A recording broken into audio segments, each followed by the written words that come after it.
We just want you to sit in your chair and go hip hip hooray for the Western press and the Western narrative, regurgitating the same old every single day without this.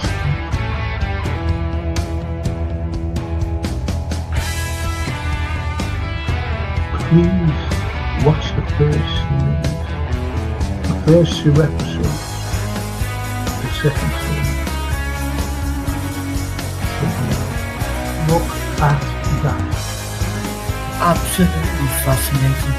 And it was the first time the Beatles had really stopped being semi-professional almost.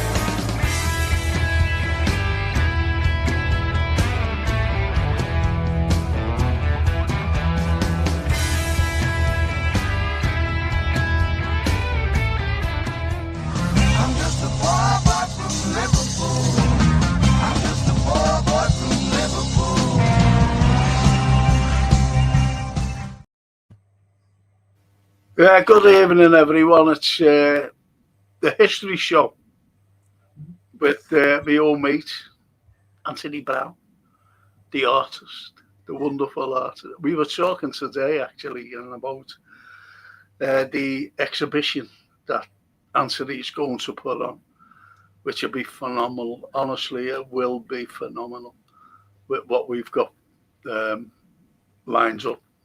Right, Anthony? Well, you say so, Frank. You have never told a lie in your life, man. And I'm with you. I do have my panic attacks, but we haven't mixed in the real world for a while. So it'll be a strange one. Yes. But, yeah. Yes, and it was really exciting what we were talking about, and it's going to be good. It really is. It's going to be good. Yeah. It is going to be good, Frank. I feel it.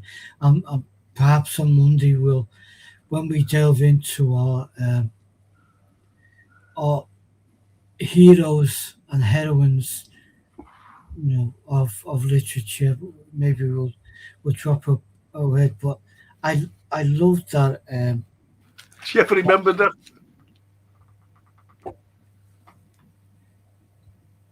That's the book. That's the video. Yeah, I remember watching that. Gosh. The DVD, Heroes and Villains. Yeah. That is it. Yeah. Absolutely fascinating and scary. Was scary, to be honest. Talking about these people. Really bad. And as Rapat says, well, hey, I'm the first today. Evening, Frank. Evening, Anthony. Rapat. That's great, Rapat. Thank you. Well, we are with you. Good evening, mate. Hope all's good. Yeah. So, just before we start talking about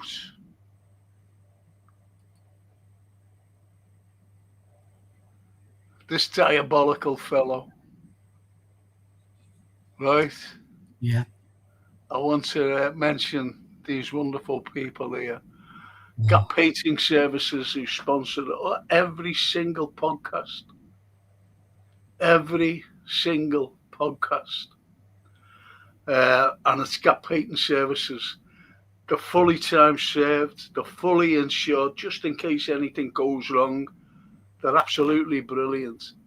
And don't struggle with any decorating or whatever, especially the outside, in this type of weather. Just get them out. And if you're an NHS worker and elderly, if you're in the elderly category, get them out because you get a special discount. Don't struggle. Just don't struggle. Don't get cowboys in either. Just get these professionals in. And the prices are fantastic. They really are. And if you don't fit into those categories, that elderly or you're not an NHS worker, just get them out to give you the price. That's all you've got to do without any obligation. And if you want to see references, they're willing to show you references of the work that they've done. And they're all 5-star, every single one of them. And that's Gap Painting Services, the sponsors of every single podcast that I do. And little Donna Taylor, hey Frank and Anthony, and AI, you are nice people. You're other nice people. And AI, you are the nice people. And all you other nice people, I think she say. Good Yeah. evening. Well, I hope you've got a cushion to hide behind. Oh, yeah. Can't eat. But anyway, tonight, Anthony, we're going to talk about Jack the Ripper. Who was he? Where did he come from? Can he be unmasked? Wow. Now, I'm going to tell you, even before we start, why don't you think he hasn't been unmasked in all these years?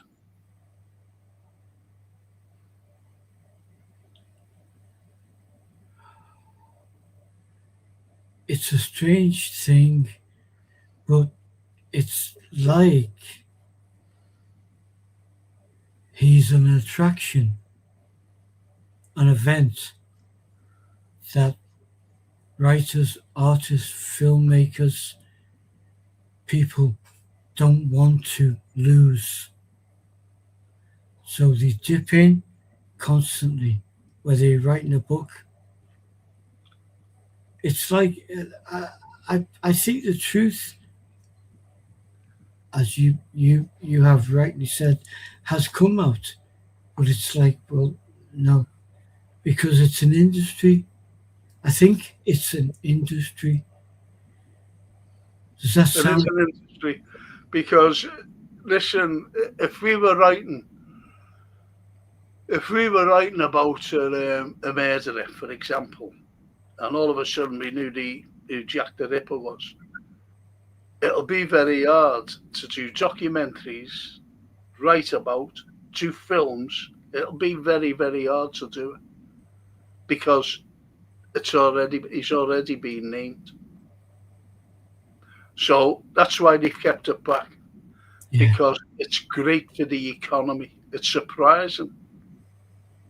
It's surprising, to be honest, for the economy. So they just keep it back. They know who it is. Yeah. They know who it is. My heart goes out to all of the victims and all of their families.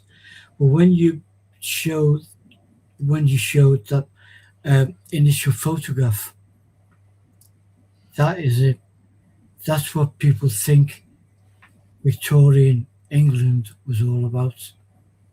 Well, we know what Victorian England was all about because we have our great writers that write about them. We do. Mr. William Blake. Yep. And Charlotte Bronte. Yep. And Mr. Dickens. To name a few. Yep. Jane O'Keefe. Hiya, Jane. Evening, all. Oh, evening, Jane. And Paulo. Hi, Frank and Anthony. Sorry I'm late. I know you shouldn't be. I'm going to give you lines next time. Evening, Paulo. You're not late. You're never late. You're in. You got in. TW. Good evening, Frank, Anthony, and chat.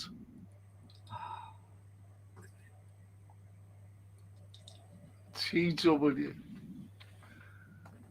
I don't think we will ever know who it was.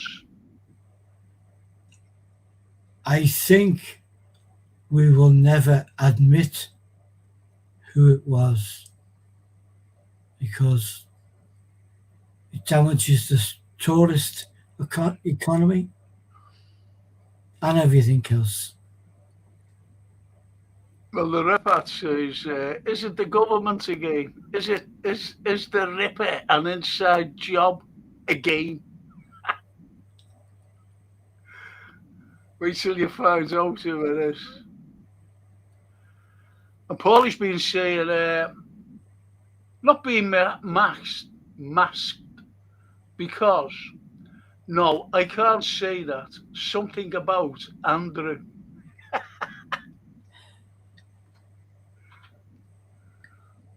Well, what has happened was, the Duke of Clarence was mentioned, and the Duke of Clarence was the favourite of Victoria, Queen Victoria. She loved him. So, TW says, like and subscribe, boys and girls. Thank you, T. Thank you, TW. Thank you, mate. Now, Freedom. Hello, gang. Hope you're all well. The Freedom Journey. We are. Thank you, Freedom. Hope you are too. And then Paulie says, was it a medical physician? Paulie, I'm going to do it all. Just imagine, it was a Dr. Kildare, it was him, and, and they got him, saying it now, so you wouldn't be able to do the thing. We wouldn't be able, would we? No. Say, was it a medical physician? And Paulie says, even in Frank and chat, great, isn't he, Paulie? Well, I said, Franco, Anthony and chatters, hope you're all well. After the day I've had, I'm glad you're both on. I'm de-stressing. De-stressing with us, are you kidding? Don't be stressing with us. We always look like this. Do you know what? I was watching a film today. Because I watch films, for a Saturday morning to say, yeah. And I went, there's a fella who's been in space for 5 years. Right. And, he's just in space. He's going to Titan, and all these other moons and where he thinks there's life and whatever. Yeah. And he says to his wife, he said, listen, I'll be gone, Oh, I'll wait for you, darling. And he went, okay then. And this is a modern film. And he flies off, goes and he's away 5 years. And, they talk to each other, just sending, not talking live, but sending, like a video or whatever. Yeah. And he's got a tan. If you're in space for 5 years, you're not going to catch the sun. I said, why? Why? Why is he doing? Kind of. And his haircut and everything, That's a take on David Bowie. He wrote a song 5 years, but also the Space Oddity, Ground Control to Major Tom. So Major Tom goes out there in space and never comes back. And he grows his hair. He's got a haircut and everything. I can't tell them to watch that. Ambi said, hiya, Ambi. There she is. She's back with us. Good evening, Frank, Anthony, and everyone in chat. Good evening, Ambi. Karen Kariaku. Hi, Frank, Anthony, and the lovely group. Hope everyone is healthy and happy. That's brilliant, Karen. We do too. We hope everyone is, and you, and yours. I wore me at the other night. I wore it because my neck was all over the place. It was like Mr. Dodd. Anyway, I said, I've got the caps, and I couldn't find them. I could not find them. So I was looking for something, about 2 hours ago. I was looking for something. You know what? And You- there they are. I found them. Good. I found my hats. You need Laney in the house for a couple of hours. I've got a plastic bag hanging on the door handle here with every hat and scarf that I possess. And like about 7 different caps.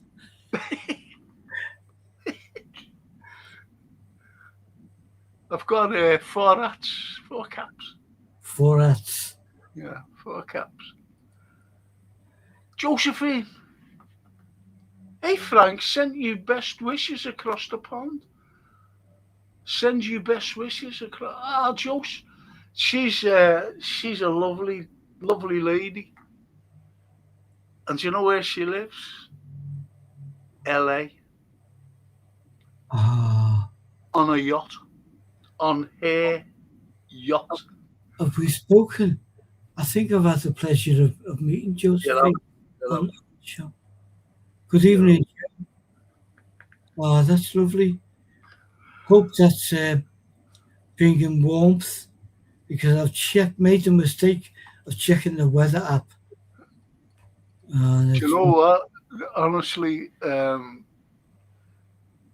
I was going through a bad time about 4 years ago, something like that. And she said, get over here. She said, come and stay here for a few weeks or as long as you like. So I said, oh, and you know me with America and long ago. So anyway, I said, oh, polite. And she said, I'm going into the Appalachian Mountains. And I said, there's wild animals there. She said, I know. And she was going with a mate. I said, are you taking a gun? And she said, yeah. wow. Taking a gun. Wild animals there. There's bears and big what are they? Pumas and things. Mountain lions. Oh, well, good evening, Joe. There's Barry. Good evening, Frank and Anthony. That's such a good day today. Met a very special person earlier, someone whose hands I was more than happy to shake. Isn't that lovely? That's beautiful. Good evening, Barry. That's a very positive, warm, and friendly message. It is. Thank you, Barry. And thanks for, you brought me a bottle of beer down with a big bottle of wonderful Italian beer. Wow. Christopher. Hi, Frank and Anthony, and everyone, like and subscribe. And Right. the Pat says, Bowie also said, planet Earth is blue and there's nothing I can do. I could probably use that as a motto. Of course, you could. Depends where you're using it. You never use that as a motto in the middle of the cup. What? Yeah. And Joseph says, thanks, Dr. Frank. We have spoken. You know, when you said, have we spoken? Yeah. Yes. She's lovely, Joe. She got attacked, you know. She wouldn't mind me saying that. On a yacht. And she could have easily have been killed by a lunatic. Oh, Last year or the year before now. Oh, no. Everyone was worried. I was worried and sick. Oh, Joe. So sorry to hear that. It's Horrible. Wow. But she's okay. She's brilliant. She's a scouser. And she can deal with anything like that. Wow. And Paulie says, funny story about hats. 5 years ago, I had a stroke whilst... What? Oh, he couldn't finish it. Is a stroke whilst on... Oh. And Barry says, my mate who I used to go to the match with used to work at Dunn's Men's Outfitters, and I got a flat cap from a shop in Wigan. Not got it anymore, but may get one. Get one. Get one, Barry. I've got about 4 or 5, and they've all been gifts, all been given to me, and I would never part with them. I did try wearing them all at one time, along with a dicky bow, but I've given up on the dinner suits. He just goes out naked with his ticky bow and his cap on. And another cap down there where the nether regions are. He just goes out. No, I give up on dinner suits because that's like establishment. I don't like them.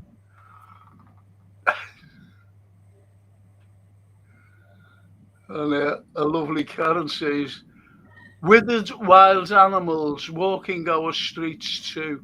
Hi, Josephine. Sounds like you are living the dream. Oh. Living the life.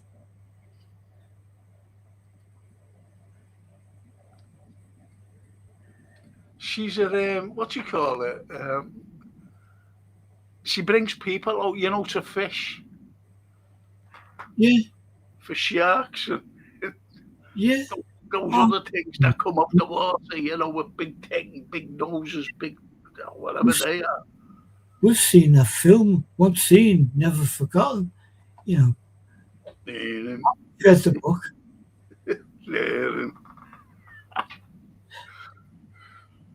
I can't beat a pizza and beer, and of course, friends to share. That's family, Josephine. That's, yeah. The best thing you can have is friends. Yes. And the sharing. That's funny, Anthony, he says. What have I done? Oh, yeah.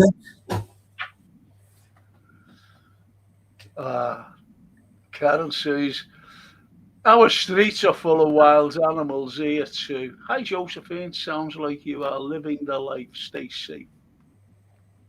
Yes. And Paulie says, no worries, I'm pretty well. Much recovered. Good. Good. Little Johnny. I'm just going to it. Oh, all right. Go to eat a tea. Before you chat about Jack the Ripper, I'm going to chat about it now, so hurry up. Oh, what a thought. See, Barry. I wonder if Steven Gerrard keeps his England caps in a bag near his front door. Could be. Unless they're on eBay, but yeah, could be. Yeah, I was looking for something today and found them.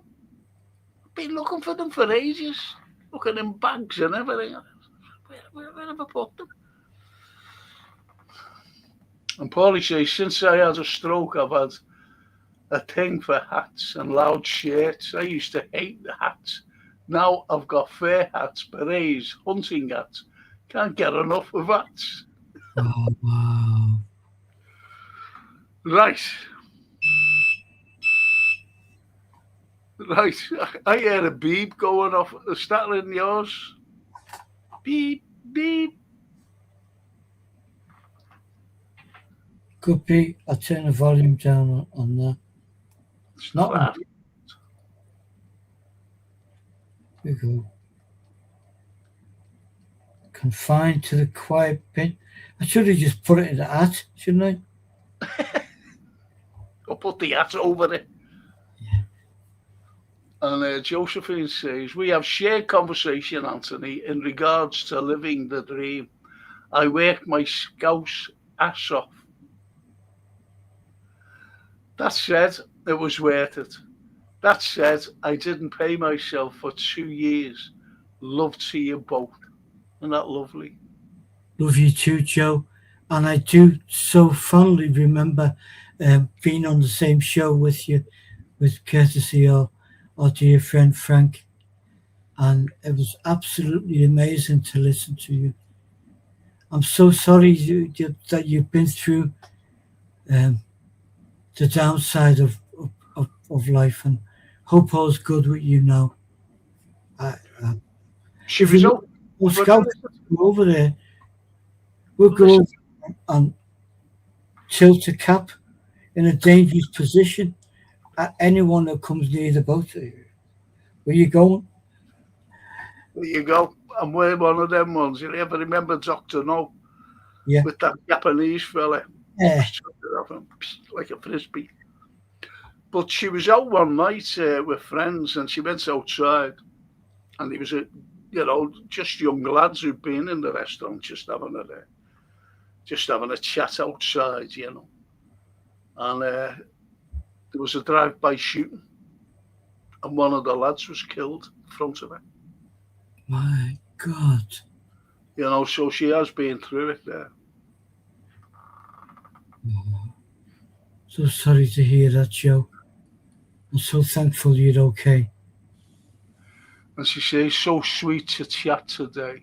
Thanks for the comments. Because you're one of us, Joe.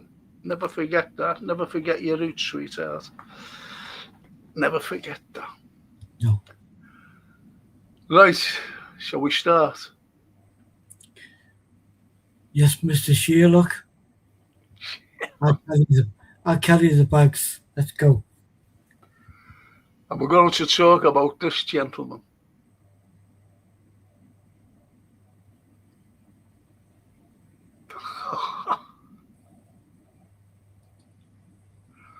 Got another an American on. Dennis Papara. Guess who?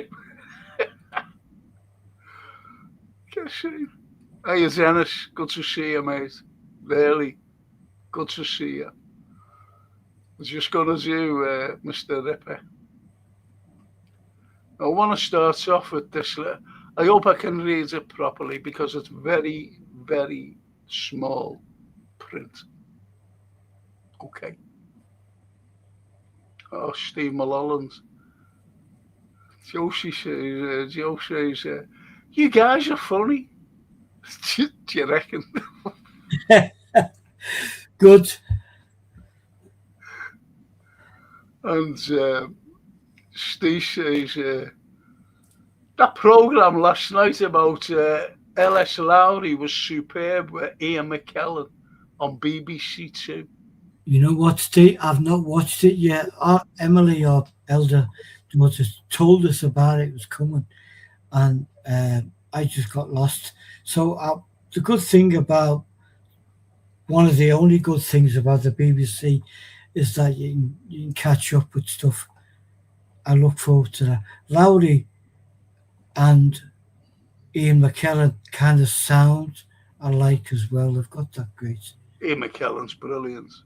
We love him. And TW says, Jack the Ripper was Queen Victoria's physician called Sir William Gull. Yeah. God. I can remember that much from Michael Caine TV series. Yeah. Michael Caine and the Scout guy who played his assistant. One-time hairdresser, Bodie. Right. So shall we finish then? And because TW said that it's him. This is not finished now, eh? No, we won't finish. What shall we talk about? Shall we talk about fishing? Because talk about fishing. I hate fishing. I did it once when I was 12 with my uncle. I thought, this is quite horrific. And you see fellas who go out, don't you? They go intense. And the fishing. I was going to work one morning. I said, I'll go. Where I was working, the college wasn't far, where I used to live. And it wasn't far, so I said, I had a lecture there, only one. And it was an evening as well. So I walked there instead of, jumping in the car. So I walked there, and I had to pass this lake, a lake I passed, and there was fellas, and I thought, why are they? And I walked over. I said, "Is there any fish in here?" He went, "Yeah, that's why we're here, mate." And I went, "Oh, okay then." Yeah. I said, "You catch much?" He went, "No, not much." And I went, "Oh, okay then." I said, "How big are the fish?" He went, about that big." I said, "Well, I said, you bring them home and eat them and that." And he went, "No, we just throw them back in." I said, "You catch many?" And he went, "Sometimes, I catch one or two." I said, "How often?" And he said, "Honestly, 4 or 5 weeks, he catches two." Do you know what? And he Was it stayed until build, build a bench, put it on the riverbank, and just sit on the bench and watch the world? You know, why have we always got to catch something and kill something? yeah. And little Donna says, "I'm back ready for the gory story." Oh, you missed it. Well, it's just that, yeah, fishing. Does it? TW's just come on and said, it's some fella, Sir William Gull, who was a physician to Queen Victoria. It's all over. Well It's gone. done. Yeah, So, yeah. as the Italians say, ferme, finito.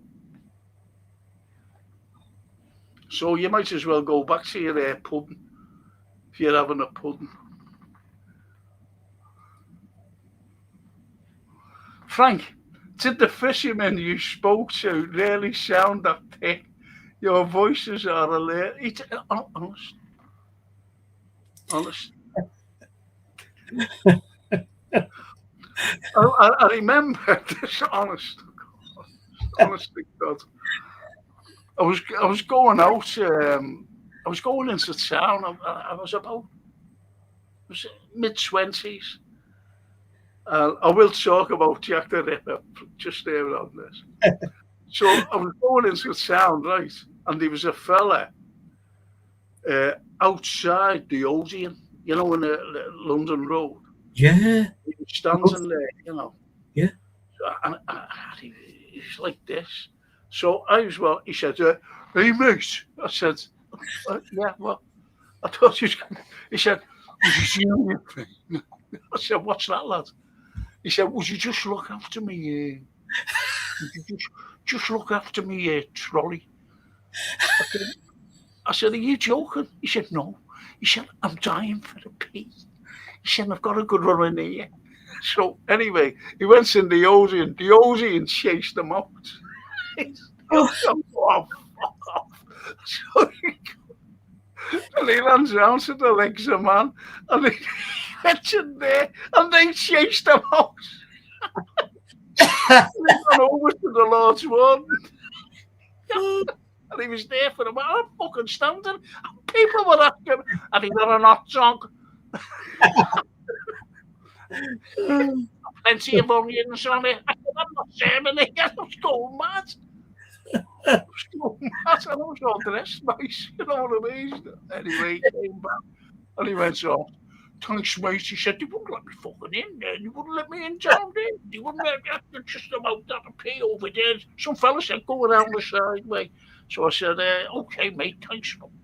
And he went, and he honestly, so he was standing, and he had these two big, like, the bread that you put them on, the bun, and he got this onion, and he picked it up, this sausage, put it in, got the onion, and he went, "Yeah, do you want any?" I said, "I don't want." I said, "Did you wash your hands?" He was going to give me a hot dog, and he was handling. Oh, we have them all. Incredible, honestly. Dennis is still on the clock. Is 0% alcohol. Stella Artois, okay, asking for a bit.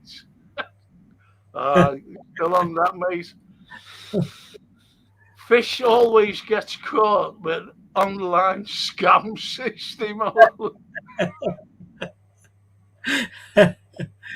Paulie says, "I'll stop it, Frank. My sides are in."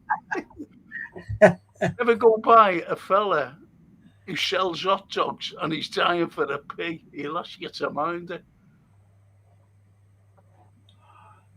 And Dennis says, "Paulie, did you check out my mate's books?" Oh dear, yeah, written books. Listen, I'm going to start. I've got to go on this, and I'm going to start with a letter that was sent. And I hope I read this properly because it's very hard. It's very small writing. And it says, "Dear boss, I keep on hearing the police have caught me, but they won't fix me just yet. I have laughed when they look so clever and talk about being on the right track. That joke about leather apron gave me real fits. I am down on whores, and I shan't quit ripping them till I do get buckled. Grand work. The last job was. I gave the lady no time to squeal. How, how, how can they catch me now? I love my work and want to start again. You will soon hear from me with my funny little games. I saved some of the proper red stuff in a ginger beer bottle over the last job to write with, but it went thick like glue and I can't use it. Red ink is fit enough. I hope. Ha ha. The next job I do, I shall clip the ladies' ears off and send them to the police officers just for jolly, wouldn't you? Keep this letter back till I do a bit more work, then give it out straight. My knife's so nice and sharp, I want to get to work right away if I get a chance. Good luck, yours truly, Jack the Ripper. Pete, don't mind me giving the trade name. P.S. Wasn't good enough to post this before I got all the red ink off my hands. Curse it. No luck yet. They say I'm a doctor now.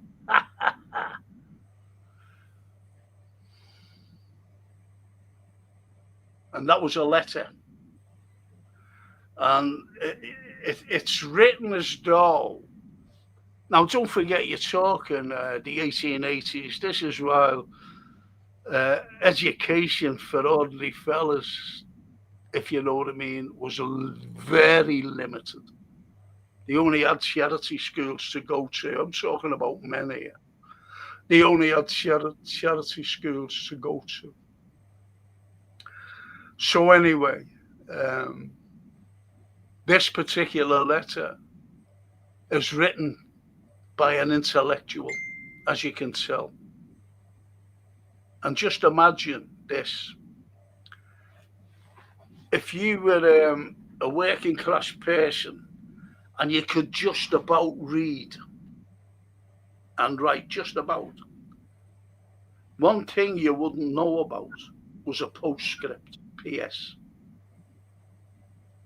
So this fella's intellectual. He sentences, he does a full sentence and stops because intellectuals can't hide their grammar, albeit they're trying to be somebody else.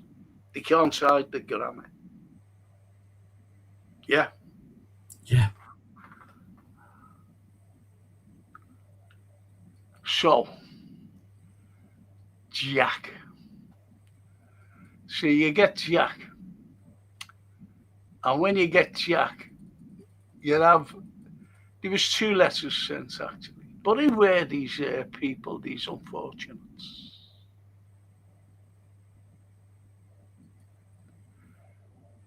And these are the actual pictures taken on the deck. These 5 ladies.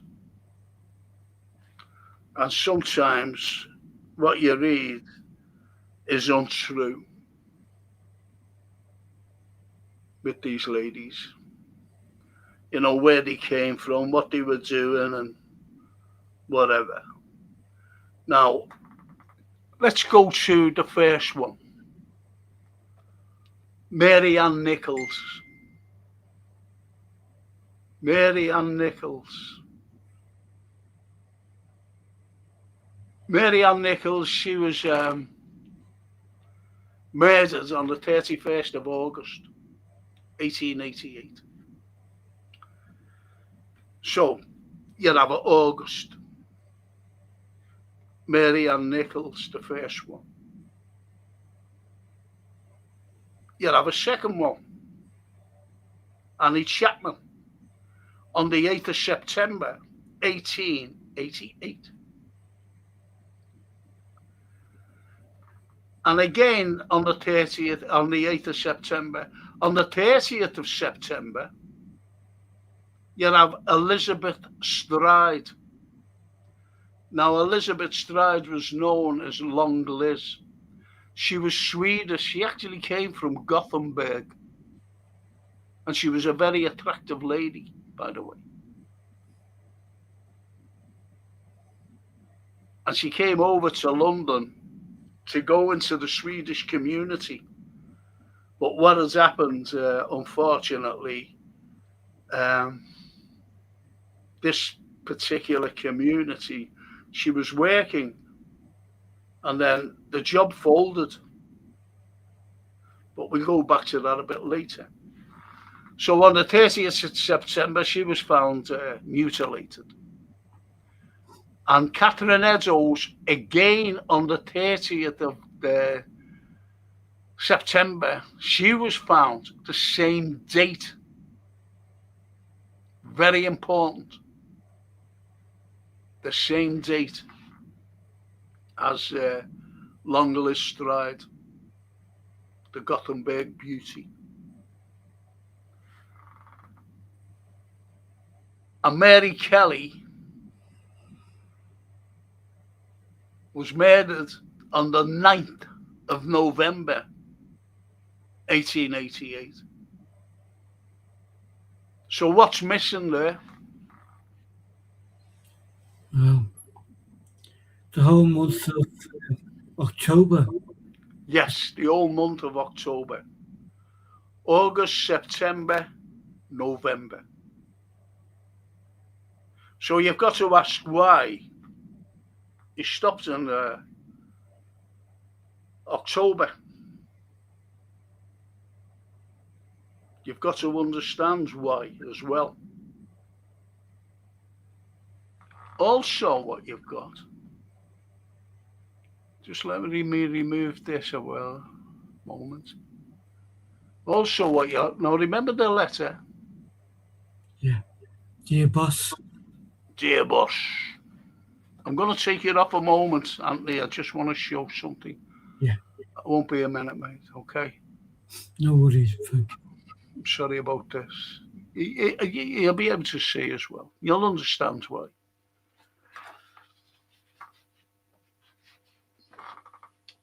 Can you see that? Now, believe it or not, ladies and gentlemen, I held this watch. I was given a lecture. Excuse me. Excuse me. I was given a lecture. And all of a sudden, this fella, came up. He said, this fella wants to see it after that. I said, okay. I didn't know who it was, you know what I mean? But anyway, he brought this to me. And I took this at the photograph. Had it blown up. And that is a watch. But I'll show you it more clearly. But I actually took this photograph. Yeah, I actually took this photograph. And you'll understand why in a moment or two. Because you'll see it more clearly because it's done in black and white, the other one. So you might be wondering, well, why are you showing this? Because it was a French fella who came into me French? And he said, he just introduced himself, and he was with this other fella. And he said, I'd like you to look at this. And I said, what is it? And he opens it. I said, I can't open that. So anyway, he opened it, and it flipped open. Beautiful watch. Gold watch it was, pure gold. And I looked at it and looked in the inside of it. And what it was, I'm going to say, I can't bloody see, Just see if I can get down there.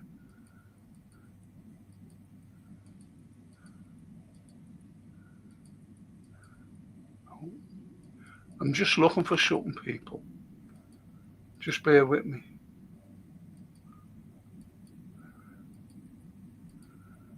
Bear with me. There it is. Now, where's the watch? Again, I'll show you. And on there, that watch, you've got the names of the victims. The names of the victims. And I'll get right back to that later on. I had to show you that. As I said, I showed you this one, which I took a photograph of. That one. And that's the same watch, by the way, the very same. But as you can see clearly, now this particular watch was analysed and carbon dated by Oxford University, Cambridge University, and believe it or not, Harvard University, where it was carbon copied the date, three of them, to 1888, when those things were scratched. And I'll get back to it later. Oh. So how about that? Hey. Just wow. Horrific. Yeah. But as I said, you've got these people who are being murdered. So why were they being murdered? And why was Mary Jane Kelly the last one? Why? And all of a sudden it stopped.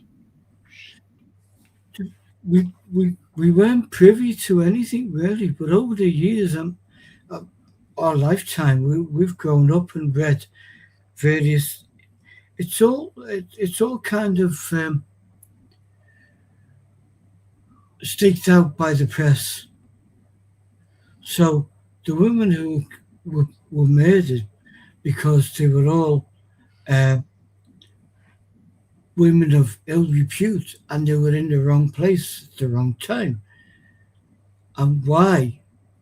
Never really got an inkling other than the killer must be some sort of psychopath. Okay. But there's lots of psychopaths. Now, if you murder someone, you're a murderer. If you murder two, you're a serial killer. It only needs, another one, and you're a serial killer. But serial killers go on and on and on until the court,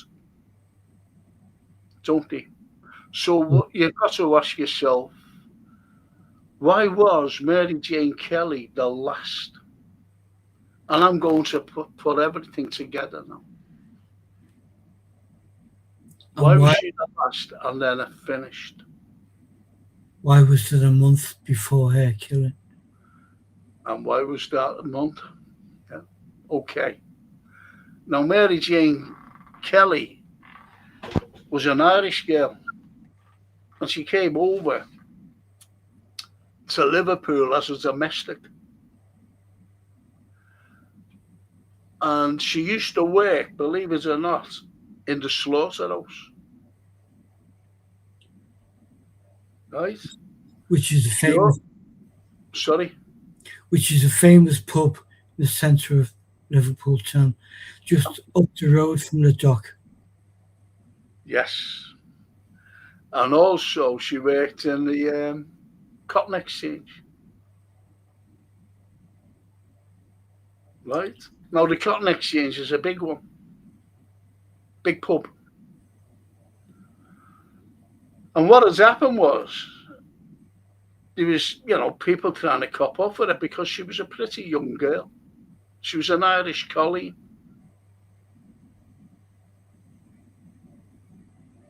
And fellas were trying to cop off with her. And one fella, who shall not be named yet, said to her, how would you like to come and work for me instead of, being harassed in here and over there, when he meant the slaughterhouse? And she said, what doing? I'm sorry I've done that. My nose is itchy as usual. Anyway, so she got all the information off this particular gentleman. And he was a gentleman because they were always down there, doing the business, as you know. You're talking the 19th century, the latter part of the 19th century, the 1880s. The 1880s.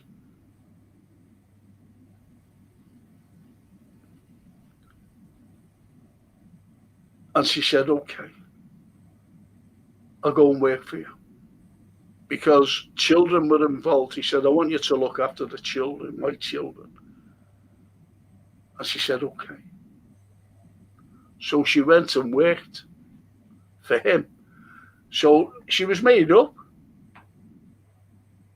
She was made up, delighted that she was out of the pubs, being harassed, getting her breast felt, getting her, backside, pinching the backside.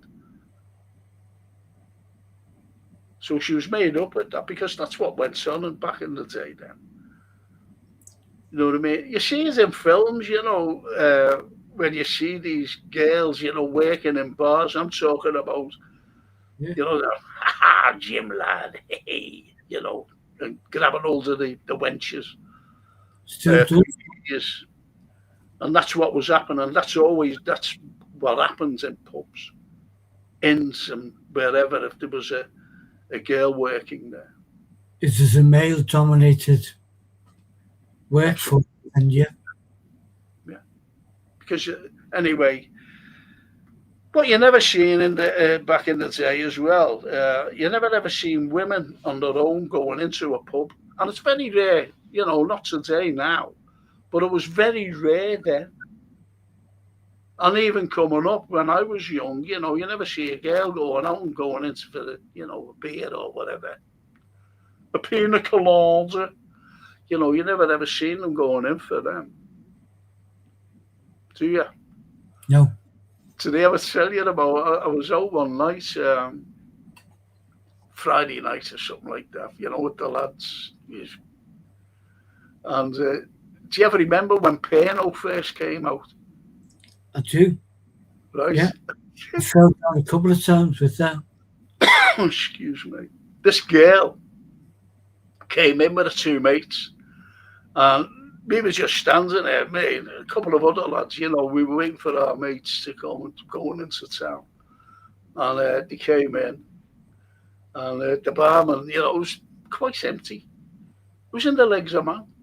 And anyway, they walked and they were standing there, looking like that at the barman. The barman came over and she said, 3 peanuts. Like that.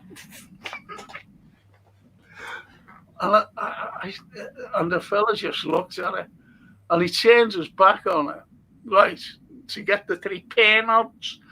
And I said, it's called Pano. It's French.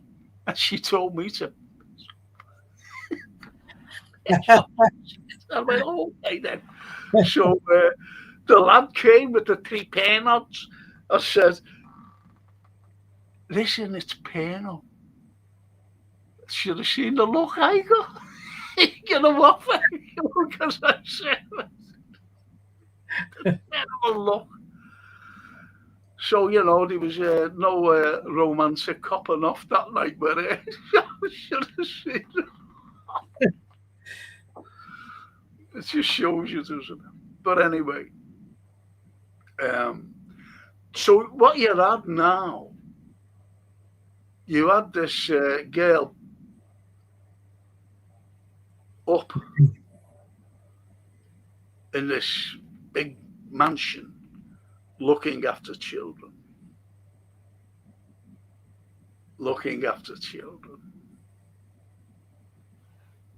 And then all of a sudden, they used to have soirees, you see, and they used to go to different people's homes for soirees. That's how, you know, these business people lived.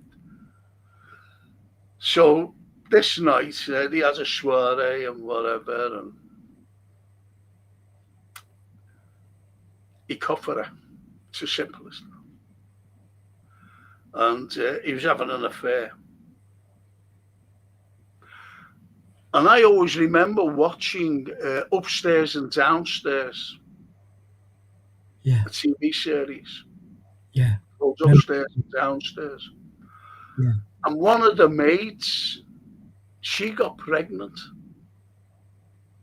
And it was scandalous to get a maid pregnant.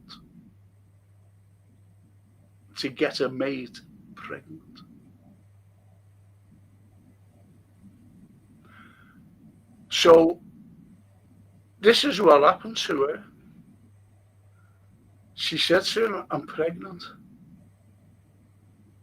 So this businessman went, he said, listen, he said, don't worry. He said, you've got a boyfriend, haven't you? And she said, yeah. And she used to meet him.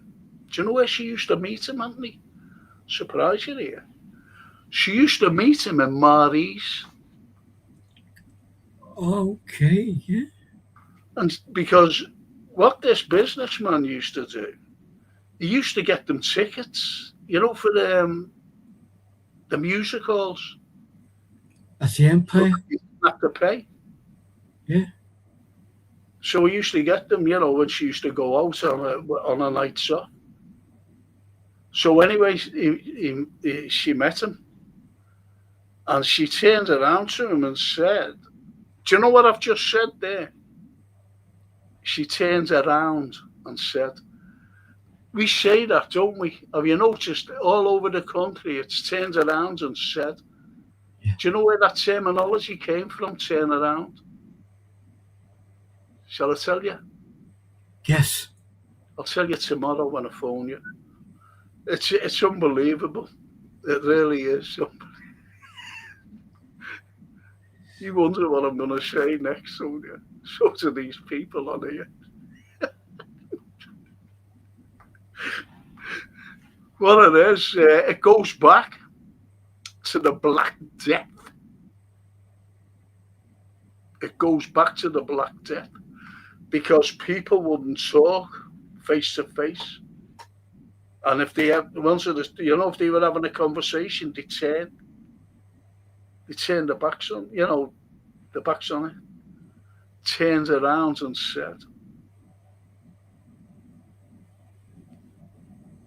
okay. That was through the Black Death, because they didn't want to catch whatever, the disease or what was going around at the time. That's where it came from, the Black Death, and turned around and said.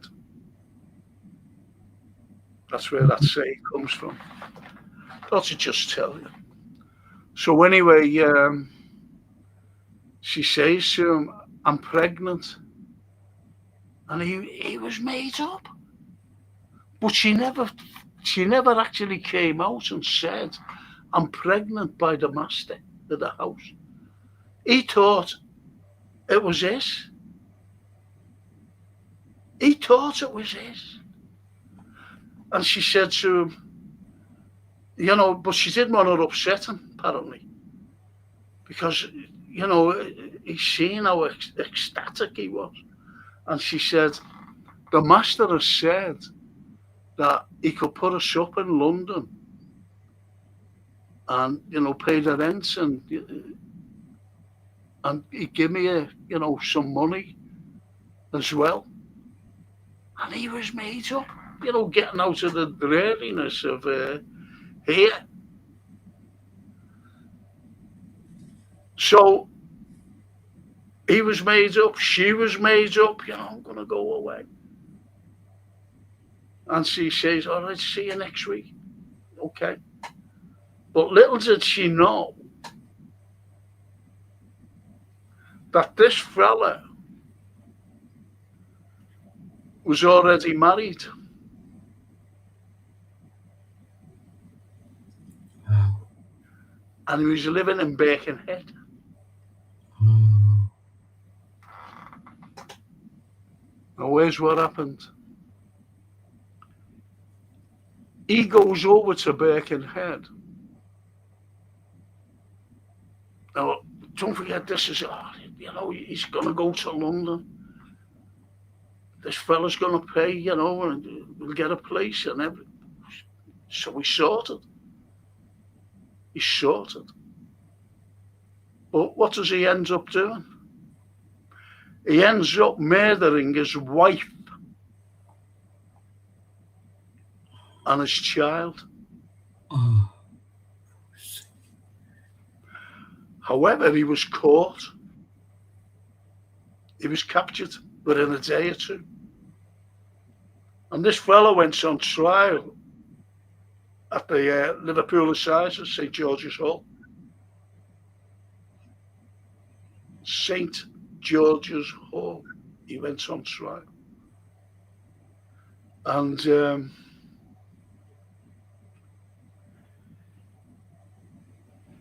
what do you think sentence he got?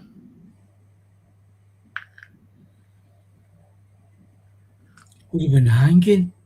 Those days, sentenced to death. Because in those days, as you know, you were just, well, and the sentencing was carried out all the time. Yeah. And that would have been a foregone conclusion for a fella who murdered his wife. But this fella was acting daft at the trial. So he was found insane and he was sent to Broadmoor for the insane criminals instead of just hanging them. So anyway, you know, before they found out, the master and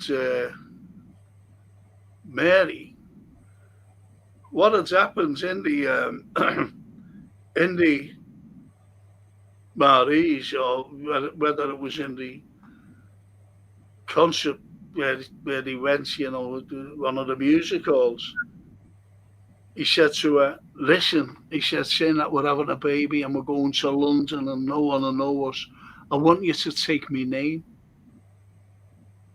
Because his name was James Kelly.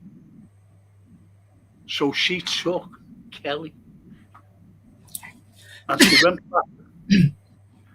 she went back to the master and said, I've taken his name. So he said, great. He said, I'll sort everything. He said, don't be worrying about anything. And then all of a sudden, what did they find out? James Kelly was collared, murdered his wife and child. She didn't know that he was married. But he said, listen, he said, don't be worrying. Excuse me. Don't be worrying. He said, and he brought her down to London. He actually brought her down to London. And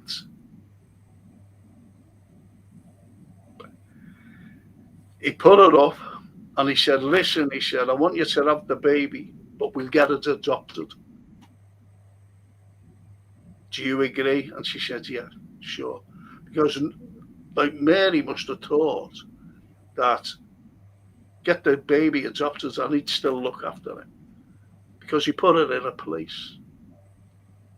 And the baby, came. As soon as it was adopted, that was it. He abandoned her.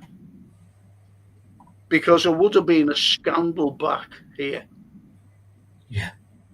For getting a maid Yeah. pregnant. But now, it was her words against his. Yeah.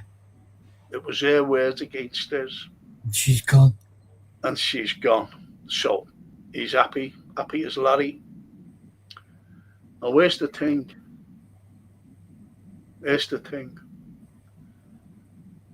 Once she became homeless. So where'd you go from here? And she went into this bar to look for a job because she was experienced at serving and whatever. There was 4 girls. 4 girls sitting at the table, wondering, what to do, for Johns and all this. And they looked over at this young girl on her own. She only went in for the job, but she was sitting there anyway. And they started talking to her. And they brought her under their wings. Mary, don't be worrying, Tucky and all this. You'll be safe with us. You'll be all right. Because what they seen, these girls were in the 30s. And a couple of them were in the 40s. Now, they've been on the game for years. And you could imagine, and they were drunks as well. Alcohol destroys you. So they seen money with it. And they got this fella, he used to look after them, sort of a pimp, fella named Hutchinson. And he used to look after them. In case anyone, didn't pay, he'd be right on them, got paid, give him a few bob. You know what I mean? He never took everything off them. He was just like there to protect them when they went around the corner, whatever they did. So anyway, when they started talking after a couple of weeks, and they said, well, what are you doing here anyway? Why come from it? And she told them what had happened. She told them what had happened. So Hutchinson, he could hardly read or write. What was his idea? Do you think? We can make money out of this. Sorry? We can make some money out of this. Blackmail. Got the address, everything, sent it. The letter. And this fella was worried, sick. He was worried, sick. He said, this had never stopped this. Scandal. Because this man always went down to London to do business.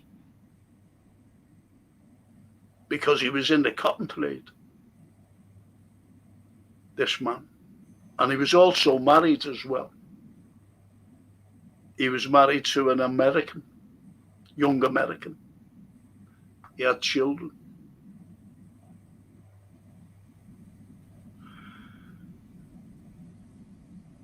So what had happened was, he's worrying that much. And there was 4 murders here before in Liverpool, before any of the Whitechapel murders, long before. And they were very similar. And it was by a surgeon. It was by a surgeon who worked at the Royal Southern Hospital. the Royal Southern Hospital. Now, here's what happened. He used to go up to Hope Street, to the Masons' place. He used to drink in there, and so did this fella. And he was talking to him one day. He said, "You're doing it on your own doorstep." He said, "One day you'll be caught." Because what this fella used to do, he used to take things from the women's bodies. Organs. Yeah, everything. Right? He used to take and experiment with them. And he used to put them, to preserve whatever, say like it was a liver or a kidney or anything. Because he used to cut breasts off as well. And he used to pickle them in big jars. Oh, big jars. He used to pickle them in them.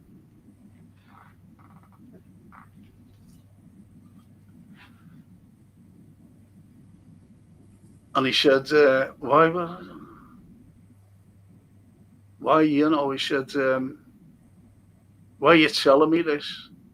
He said, well, I could give you, some people, and they'd say no, they won't do anything if what you're doing here. You can do it down there, and it's not on your own doorstep where you could be found. Have you noticed? Even every murder that was committed, every murder was always at a weekend. Yeah. Noticed that? Yeah. So every weekend it happened. Remember the month of October? Blank. And here's what happened. He first went down. He said, I'll put you up in a place. And he put him up at a place called Brady Street. And Brady Street, say, was there. And so the doctor went here. And here was the master of the house. And they used to look in to Whitechapel, where all the prostitutes were. So he has an ideal view, this particular person, this surgeon. But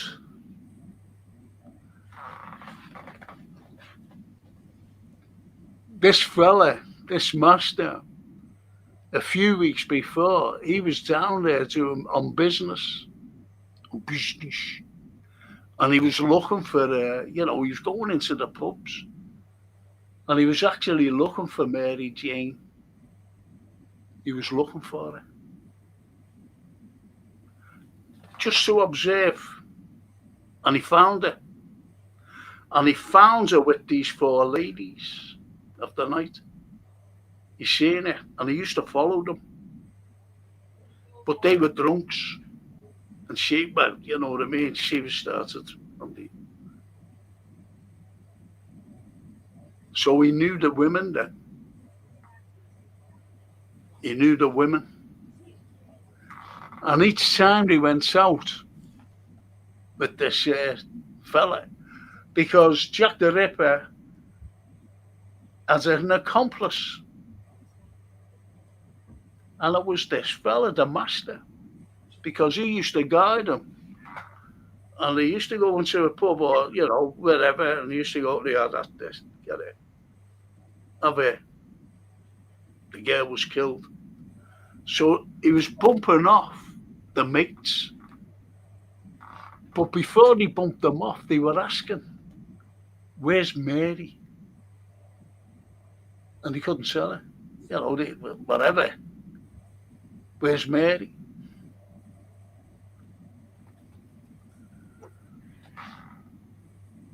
So it was to get these girls. If he would have seen Mary at first, those girls would have been alive today. Those girls would have been alive today. But he finally found her.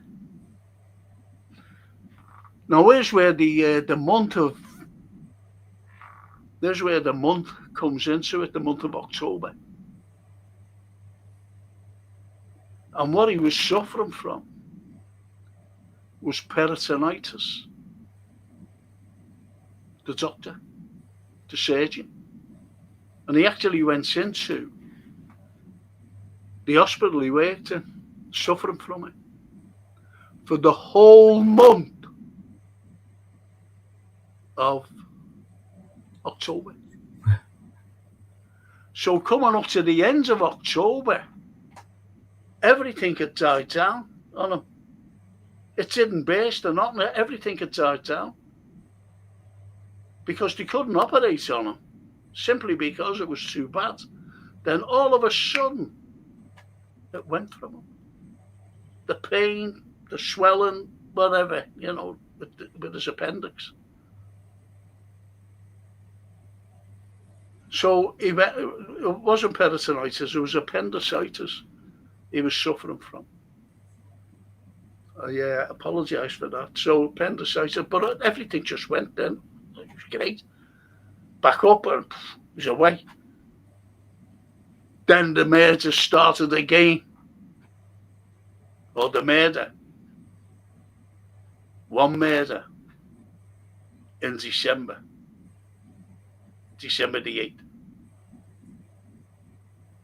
No, it wasn't. It was November the 9th. I don't know why I said December the 8th. But anyway, and they were looking for her. And do you know how he got her? He followed her home. And they said, and there used to be policemen around. So they couldn't really go to a murder because they'd only be collared. He was nearly caught one time with a fella named Constable Rose. Constable Rose. And it was after the murder of, I think, Longley Stride. After their murder. Because he sees this fella walking, with his cloak on, with the big hat, and a Gladstone bag. Now, the Gladstone bag wasn't ordinary, like little doctor's one. It was huge, it was big. So you ask yourself, well, why was it big? Because what he used to keep in there was the jar. The preservation of what he was taking. See what I mean? Yeah. Remember when he said, I'm going to take the ears? Which he did. He took the ears off of a girl, one of them. And there was another letter sent. He said, I'll be at work in the Minories tonight, midnight. And that was when the two murders occurred. The murders of Elizabeth Stride and what was her name, Catherine Eddowes, and that was the on the same night, and it was around midnight that they were both murdered. And a letter said, I'll be at my work in the Minories at midnight. See if he can catch me. And the Minories was where the girls were murdered. And on one of the walls of one of the entries there was a sort of a little poem, and it said, the Jews will not be blamed for nothing. but it was the way it was written. Now, if you're writing a poem, you start off with a capital,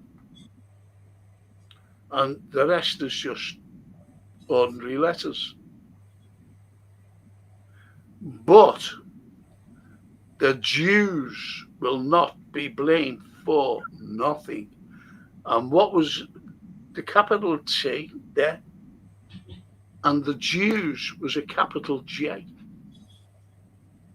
But it had different connotations, Jews, because it had J, E, W, E, S.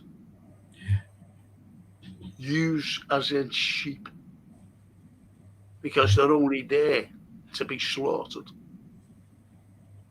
See what I mean? Yeah.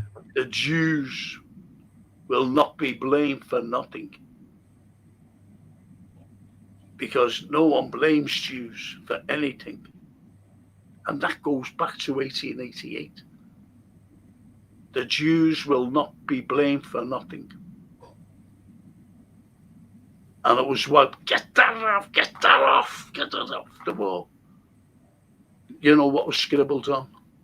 Yeah. But a copper was there, a constable, and he wrote it down, even, and he actually wrote it down the way it was written.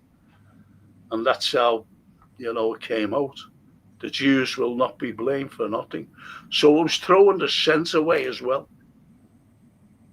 People, the Jews will not be blamed for them. Why should he mention Jews, if you know what I mean? Yeah. So it's throwing the sense off. Yeah. Wow.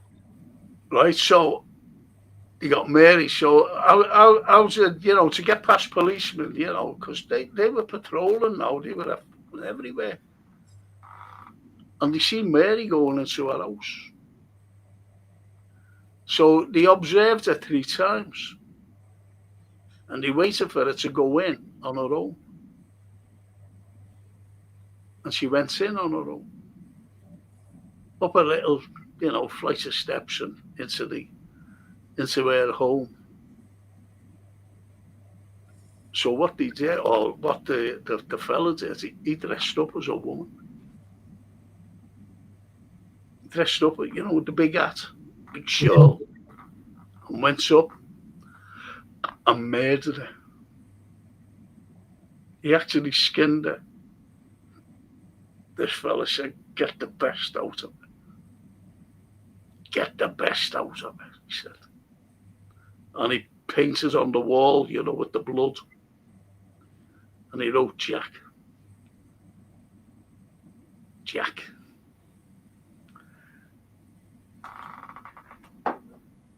And anyway, that was the end of it. So, why didn't he carry on? If he was murdering gear,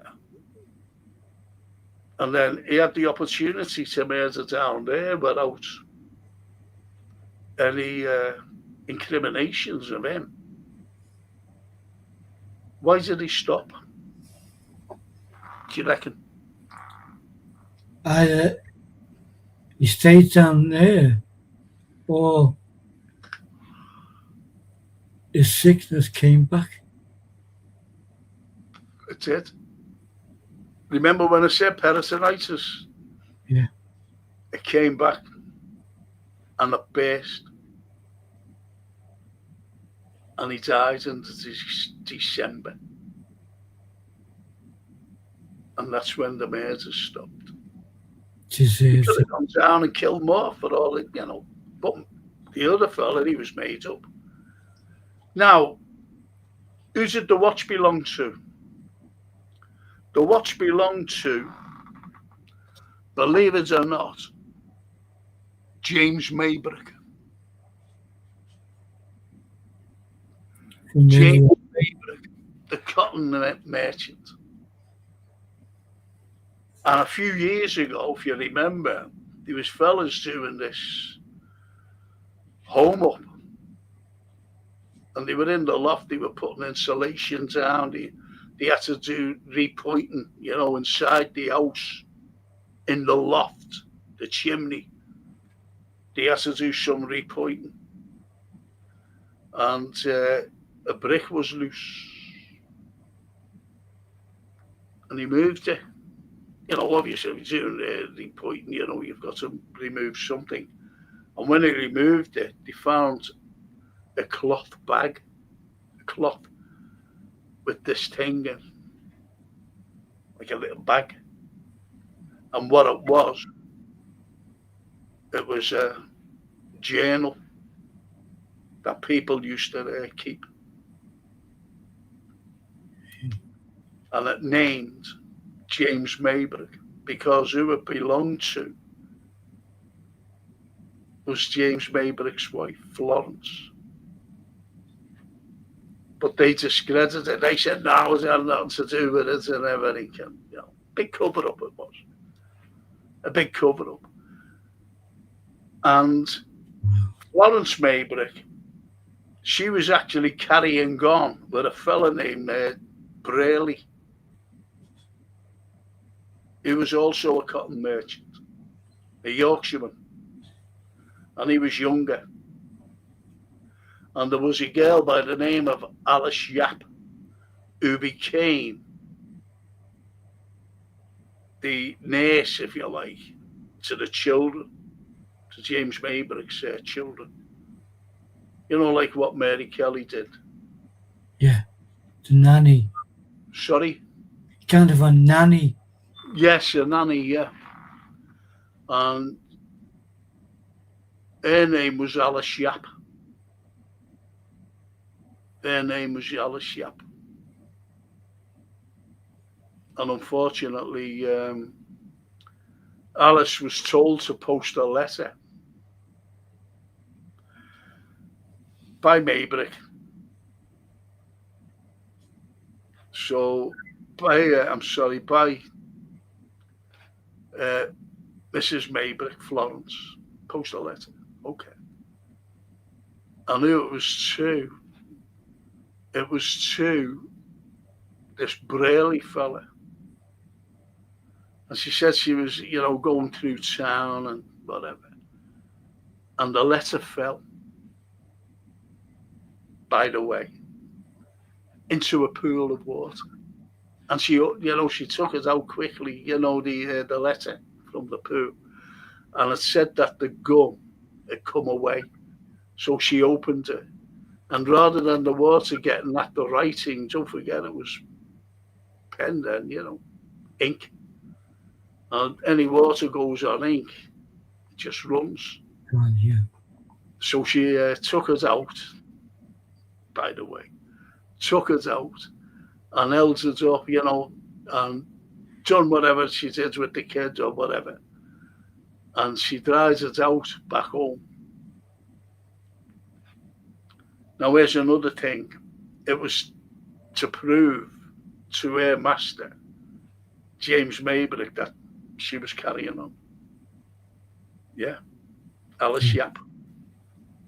Another thing as well, which was incriminating in this particular letter, was that she said, I just wish he had gone. James, her husband. And she was actually found. They arrested her because here's what happened. She was going around going into shops and buying rat poison and also fly paper. Because do you ever remember? I don't know whether you remember it, but they used to have this horrible looking fly paper, brown it was. Yeah. They used to hang it from the ceiling so that it attracted flies, this thing. But it was full of arsenic. Not full of it, but there was arsenic in it. And what she used to do with all these fly papers, she was going everywhere for fly paper. And she used to get a bowl of water and put them in with a cloth over. so the arsenic could drop Dissolve. bottom. And how did James Maybrick die? Would it be arsenic poison? Or do you, Sherlock? Arsenic poison. Wow. Arsenic poison. So anyway, but Alice Yap was saying all that and because she had Alice Yap going around for fly paper and whatever. And they said, why are you getting all this fly paper? I don't like flies. He had it everywhere. But she was not loads like fly paper everywhere. She got loads of them. And she was getting and the sediments, very carefully at the bottom of the paper, the bowl. And she just tipped the water out, dried the arsenic. And she laced chocolates. He was ill, but he was fucking ill from the Wow. arsenic. And she used to go in and go, how are you feeling today, James? Oh, I feel terrible. He said, I've got this horrible taste on my mouth all the time. I can't get rid of it. Have a chocolate. But a little bit of arsenic. Wow. So anyway, she was arrested for the murder. She was tried at St. George's Hall, just like that James Kelly was. She was tried. How do you think she was found? I would say guilty. She was found guilty. What happens to you when you're found guilty? Hung. Yes. So she was sentenced to death. Point is, she never hanged for the crime. Because the Americans, as usual, came in and said, there's no way that you can hang an American citizen. No way. So it was commuted to prison time. And she served the prison time up in, I think, Manchester, somewhere. And when she came out, she lost the children. All that was it, she lost the children. And she went back to America. She lost Jack Braley as well, that fella, Braley. Lost him. She lost everything. And she went back to the States and she lived as a recluse. But she came back in 1928 and went to the Grand National. And then she went again, back to the States. Because she met James Maybrick on board a ship coming from America. She was going, to Europe. Yeah. Because he came from a privileged background. And anyway, she was 21, I think, 18, I'm sorry. And he was 41. And they married. They had a couple of kids, as I said, and the rest is history. So therefore, people, they all know who Jack the Ripper is. And as I said... The house still stands, doesn't it, Frank? Sorry? The house still stands. Yeah, Battle Crease. Battle Crease. See, there's too many, people say about, he done it and he done it. Wasn't it him and wasn't it? No. And they'll never, ever come out. Ever will come out and say who it was. Because of the economy. It's crazy, isn't it? Yeah. Yeah. Wow. Horrific story. How the privilege live and die. And Barry says, was he an opportunist? And James says, he definitely knew how to use medical instruments. And that's before I said who it was and how it was. And Yes. Karen says, that's so interesting. That watch is thought-provoking too. It is. Is that the names of it? Is that the names? It's so poignant. Sorry, go on. It's so poignant for him or for someone he knew. Yeah. And he's saying, what you want carved in here, boss? And he gave the names. Yeah. And they were carbon copies, as I said, Anthony. And it was you can even see on there, can you see the hallmark there, gold, Yes. 18 carat. Not worth a carat, like, but Wow. it was a joke, that. Status symbol. Yeah. And it was his, James Maybrick's. And if he never done it, he had no intentions of doing it. Why? Why would he scrape the names in? Their names.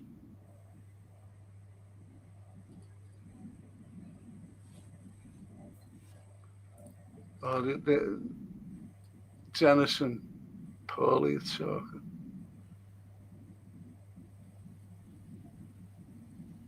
Oh, that's the book's Dennis's friend. Yeah. And Snapey, the girl whose ears he took hasn't been heard of. Hasn't been heard from. Well, she hasn't heard of anyone.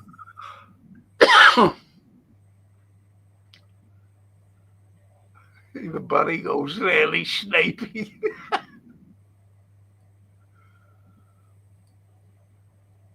And Barry says, my mate's chameleon has lost its colouring for camouflage, and the vet said he's got reptile dysfunction.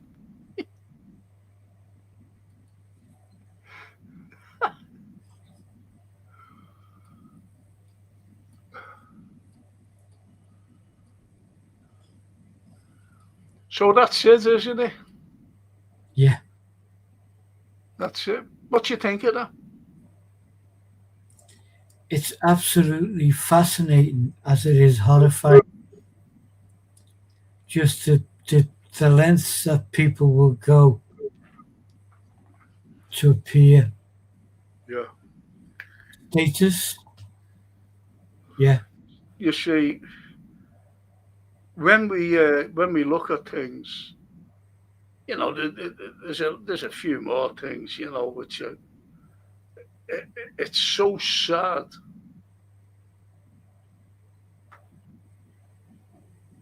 I think the worst tragedy,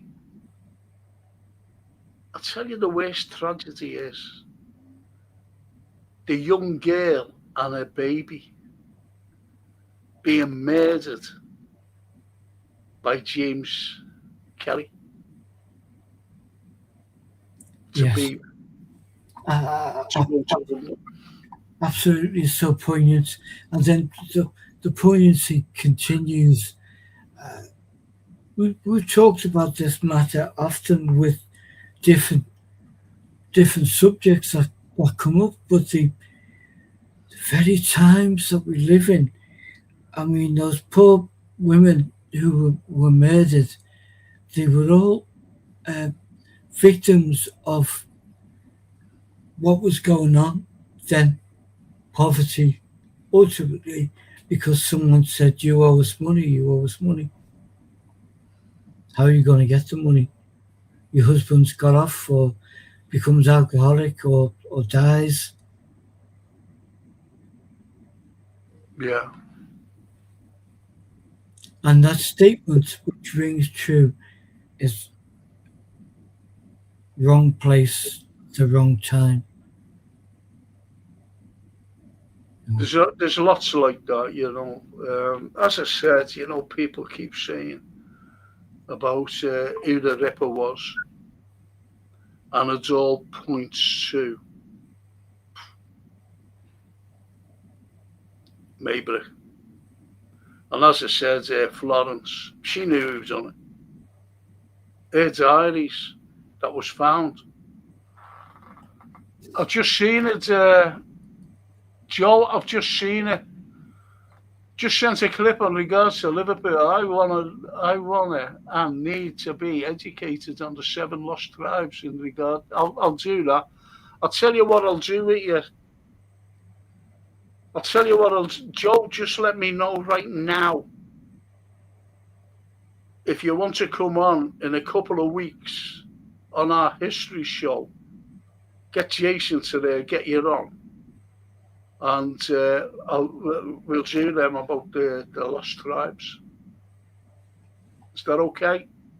Let me know now, though.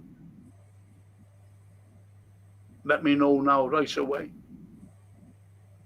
You wouldn't mind doing that with me, would you, Anthony? I would love to do that, Frank. And Joe, I would love to be involved in that. Yeah. Sure, I'm up for that. Thanks. Okay. You're on a couple of weeks. And don't go fishing. And don't go hunting big bears and Palisades. Oh, it's gone now, Palisades, hasn't it? You know, with the fire. But anyway, still don't go hunting. Certainly not shark hunting.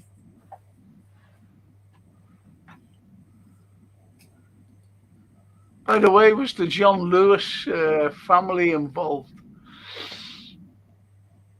Not really.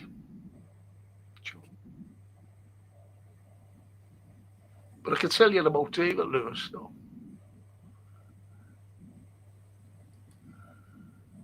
And Mark says, where was the physician buried, Frank? And why was Bruce Robertson not allowed to write the family name in his book? That's a good question. And I'll tell you where he's buried. He's buried at St. James's Cemetery. And so is the surgeon. The surgeon, a lad wrote, I forget his name. He wrote a book, and he was naming them. And the surgeon, by the way, he was naming the surgeon. And the next was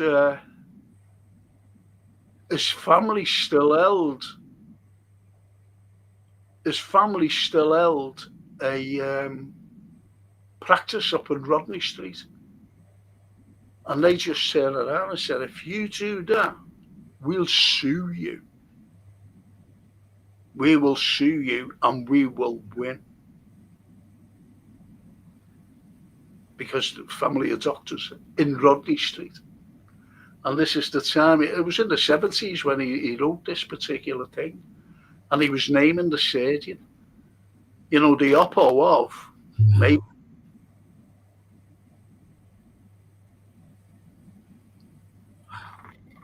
He said, I'll sue you. He says, we'll sue you. How about that? Wow.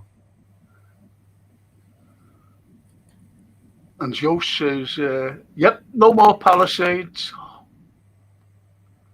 It's a shame, that beautiful surroundings. I love good questions. Of course you do. Of course you do. So what do you think? See, there's a load. There are so many little foibles, shall we say, involving the Mabricks. Yeah. He has a brother named Michael. He was the opera singer? Yeah. The opera singer. And he was saying, "Oh, my brother wouldn't be." Well, he's bound to be. Is he bound to say, "No, he wasn't involved in the ripper," albeit that he never did it. Well, it wasn't his hand. It was the hands of a skilled surgeon, who was this fella who worked at the Royal Southern Hospital. You kind of hit the nail on a head at the very beginning of tonight's show when you mentioned the upstairs, downstairs scenario, which a lot of people these days wouldn't really grasp. No, No, but it's the class again, system. it's the class system. It's okay going with prostitutes. It was okay having affairs and even a mistress, but to get a maid or anyone like that pregnant, it was scandalous. To the Scandalous. family. Yeah, and the family were big business in Liverpool, weren't they? Yeah. Do you know what, Joe? Look at this, sweetheart. Hang on. She's talking about the lost tribes, isn't she? Yeah, Joe was here. Yeah. Let's have a look at this, what I've got. She'd love these. She would love these. They're all stuck together. And these are the lost tribes, believe it or not. I'll just show you two because I can't use my left arm. See that? Yeah. They're the lost tribes. And that's from the Edwardian times. Wow. And at the others are in there.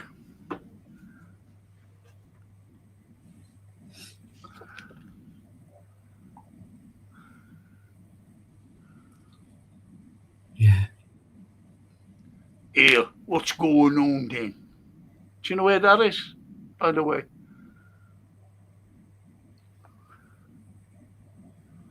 That's a pub. Yeah, that's by the pub. You know, Yeah. up at Warbrickmore, the pub. Oh, wow. Colin Wilkinson, the author. I remember that name. Recognize that name. Is he a Scouse? Oh, Look at this. Look at this.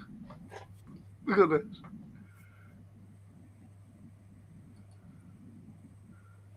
Hold it up again so I can, please, so I can take a screenshot. I will do. I'm just looking for something else, sweetheart. Just bear with me. Hey, what's going on?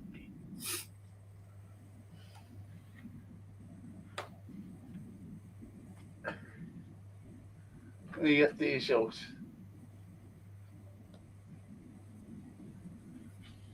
Jesus. I'll let you take a few screenshots. And just let me do this one here. Do you mind if I take it off, Anthony? I'm sorry, mate. not at all.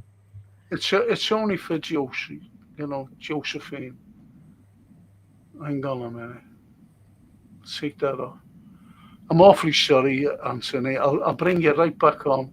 I think you'll enjoy what I'm going to do here, by the way. Oh, yeah, look, just let me show this. Florence. There you go. And there you go. There's the hat. I There's do the know this one of them hats.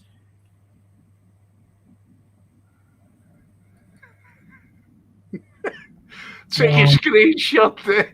He's put us up. Wow. Thanks, Jay. Jeez.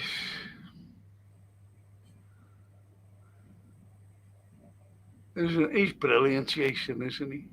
Absolutely brilliant. Should be taking one now. Because what I want to, I'll take that off.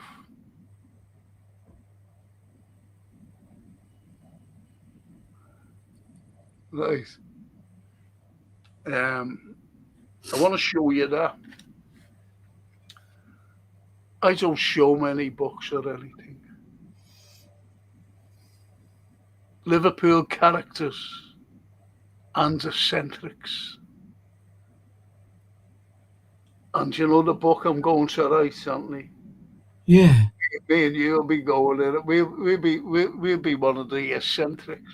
I aspire to that. What do you think? That's brilliant. Yeah.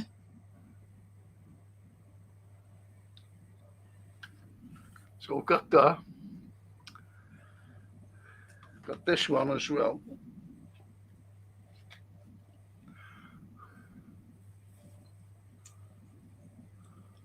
Edgewardian. These are brilliant, these. Yeah. Absolutely brilliant. And all the lost tribes are in these. Every single one. God blimey. There used to be an absolutely brilliant bookstore in Liverpool Market on the ground floor.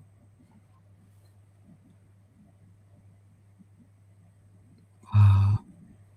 Liverpool and Boot Hill. Yeah. Wow. Didn't know I had them, did you? No. Oh, you want to see what I've got? I'm just trying to look for something. And it's a cracker. It's a cracker. And it's the Lost Tribes. And I've got it here somewhere. Unfortunately, I can't put my bloody hand on it. Oh, yeah. Let's see. Yeah, got you. Oh, I'm good. I'm good, you know. Aren't I good? You are good. You'd be made up with this. Look, sweetheart.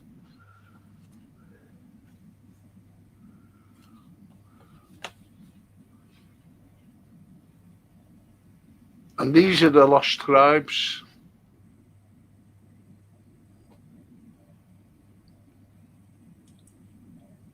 Right? Lost Villages of Liverpool.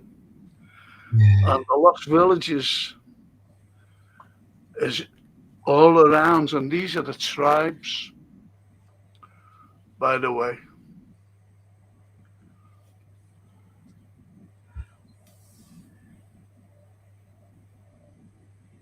Wow.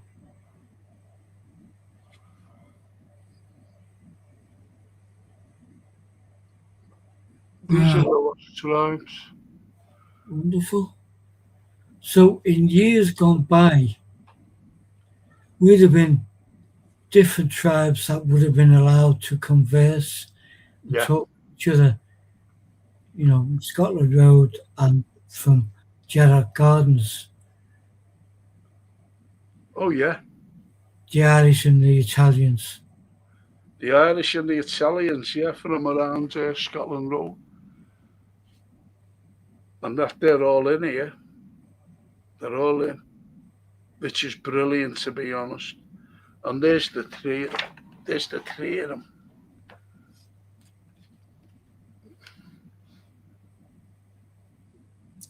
Wow. So you've got all these places. Yeah. You know what I mean? Yeah. God blimey. It's hard holding these bloody things up. Oh, it's so sad. Can't find it.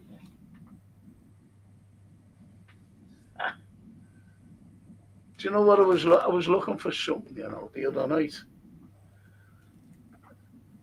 And I tried to show it. And I couldn't find it. And I've just seen it now. Because, do you know, I always have my books up like that, as you know, Yeah. to see what they are. And the book was like that. And I Ah, want to show something, which I was talking about the other night, Anthony. And what it was, Anthony, remember about the colonel, and he was giving a speech to his lads, and he said, up to now, this regiment has not made a name for themselves, but tomorrow you shall make a name for yourself. And this is on the eve of the 1st of July, 1916, the first battle of Ypres. Right? Yeah. And he said, if you're slightly wounded, make your own way back to base. Do not take up valuable ambulance service space. If you're heavily wounded, crawl away to a shell hole and die. That was a pep talk. On the 1st of July, after him giving us a pep talk, the next day, when they all went over, in the very first 2 hours on the 1st of July, the first Battle of Ypres, 60,000 casualties was taken in the first 2 hours. And I was looking for this to show. Can I take it off again? I'm awfully sorry. Yeah. I'm sorry, Anthony. I really am. You know me. No worries, Frank. That's great.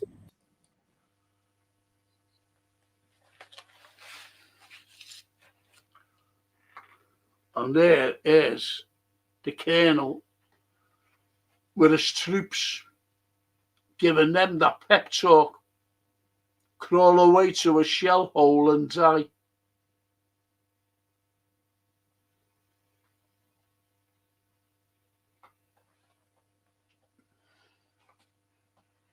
And that's what he says.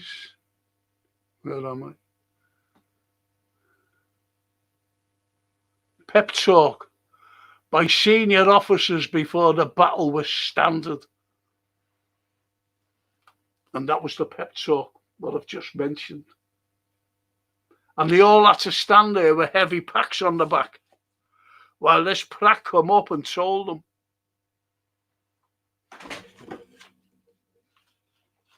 Horrible. Horrible.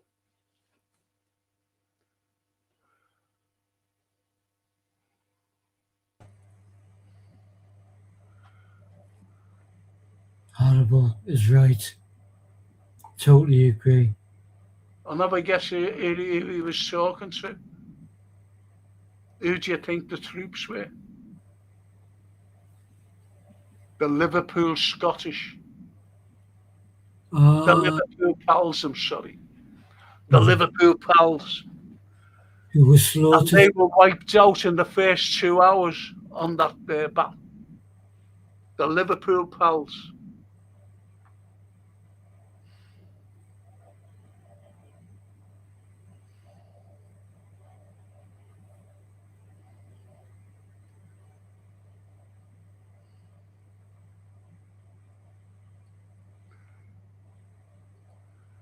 Put me in that book. Well, to be honest,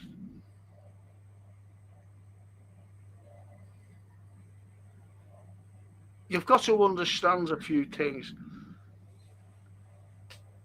What I'll do, Joe, if any of your family, they always go to visit you, don't they, every year? And I know they'll be going this year as well. If you want, I'll give you my address, everything. And I'll give you these. I'll give you these Lost Tribes. I'll give them to it, whoever comes, and they can bring them over to you. How's that? I'll do that for you, Joe. Your little mate.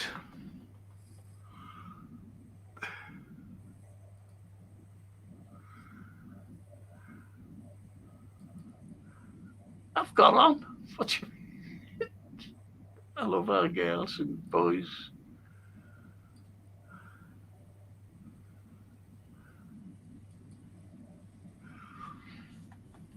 Do you think, says Rapath, do you think they embellished numbers a lot back then? That picture couldn't have been more than 2K soldiers, could it? No, it was just the Liverpool Pals, that regiment, Rapath. who The joined. Liverpool Pals, and they were white. I'm sorry, go ahead. They would have joined other regiments to go over the hill. Yeah, and it was the Liverpool Scot. I keep saying that. It was the Liverpool Pals, and they were wiped out in the first 2 hours of that pep talk. And they did make a name for themselves because they did get wiped out. They had a few stragglers that actually went into other regiments.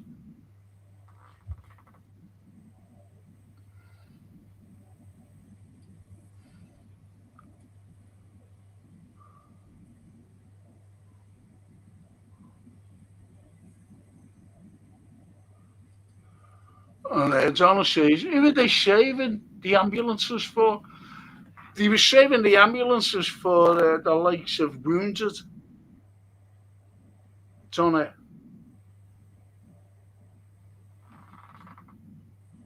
And the Patsies, obviously, all due respect to the men that fought, rest in peace. Yeah, of course.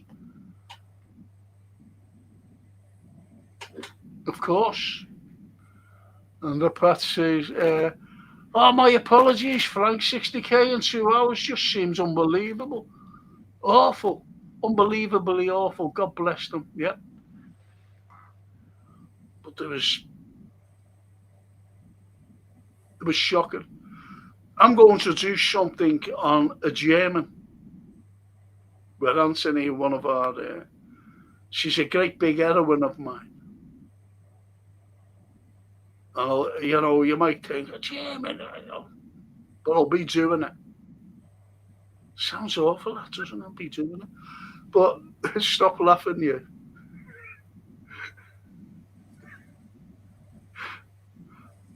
I'll be here talking about her. Because she's one of my, you know that we have heroines, don't we? You know, the likes of the wonderful lady who wrote Jane Eyre. So we have heroines. Yeah, of course. And Kitty Wilkinson. Yeah. Heroines. Agnes Jones. Yeah. I've just mentioned names there. Mary Wilson. Sorry, Mary Wilson. Oh. And this German girl, we have to talk about.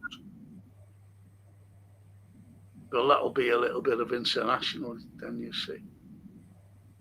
So we'll talk about her. It should be fantastic. It's so fucking sad.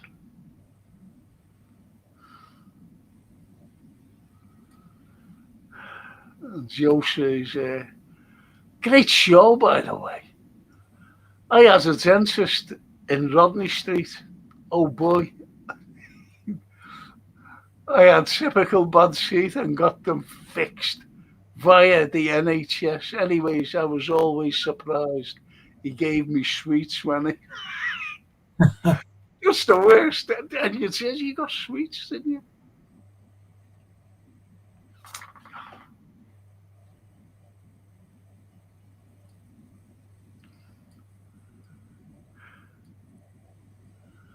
And so nice of you too, Dr. Frank, but keep Anthony up. Yes. Of course he'll be on, we'll be chatting in the next few weeks. And that's nice to acknowledge Karen. Joe says, Karen Kariaki, your man was a smart woman. Your mom was a smart woman. I love our people, Yeah. If anyone wants, can I ask anyone on here, any of our chatters, who would you like to, Anthony and myself, to talk about? Have you got anyone in mind? Just let us know. If you've got anyone in mind who you'd like us to talk about.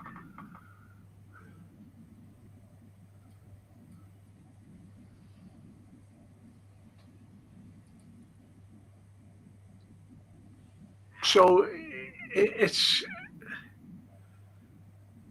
you could talk about a million things, to be honest. I've spoken loads about different people.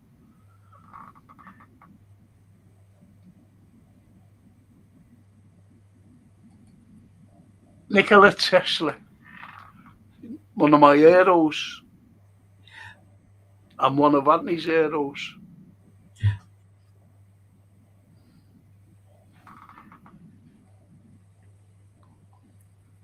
Yeah. Rapat. How about that one?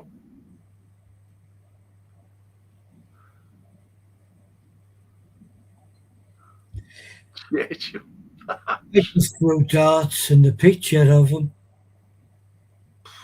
Frank would do the But I historical. think it'd be well worth their doing, and I'll tell you for why. People think that he's the big hero. As you know,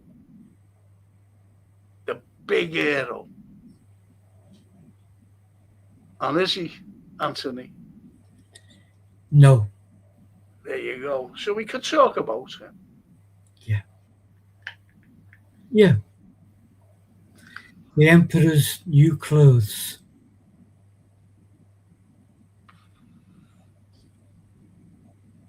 You see, it's like, dare I say about football a moment. I'm not talking about football. A big hero to some people, well, lots and lots of people, was a certain manager of a certain club. And they were always saying, he should have been manager, great fella, blah, blah, blah, blah, blah, blah, blah. And he wasn't. He was horrible. And it was Brian Clough. Yeah. And he blamed us. And I take it personally. Yeah, me He too. blamed us for Hillsborough. Yeah. And I take it personally because I was there. And to be there and seeing all this, and, it was excruciating.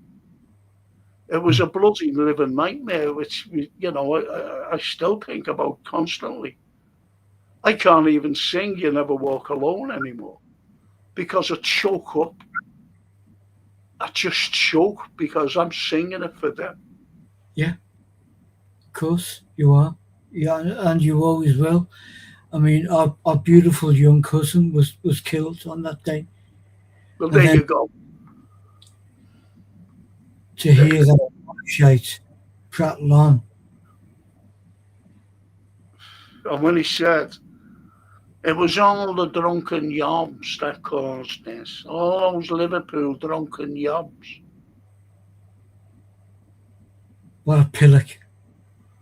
And you know what? His son Nigel was playing for Liverpool at the time. So he had no protocol. He just wanted to get it out there. It's just attention seeking, as they still do now. There's still some of them out there now that use it as a soapbox to stand on to promote their own agendas.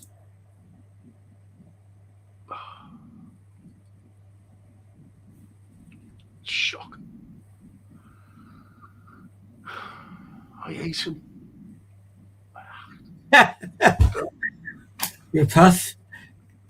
I think Yes, I thought you was a balanced and honest take on Churchill. Oh, I would really, really appreciate the history lesson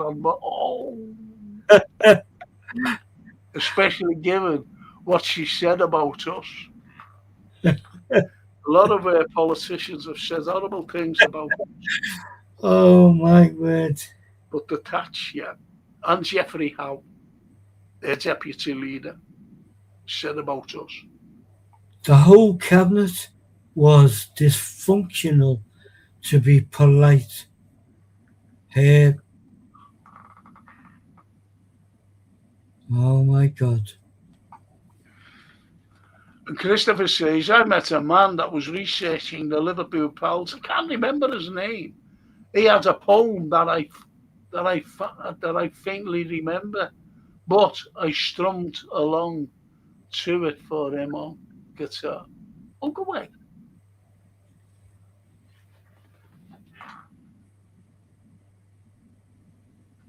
Jesus.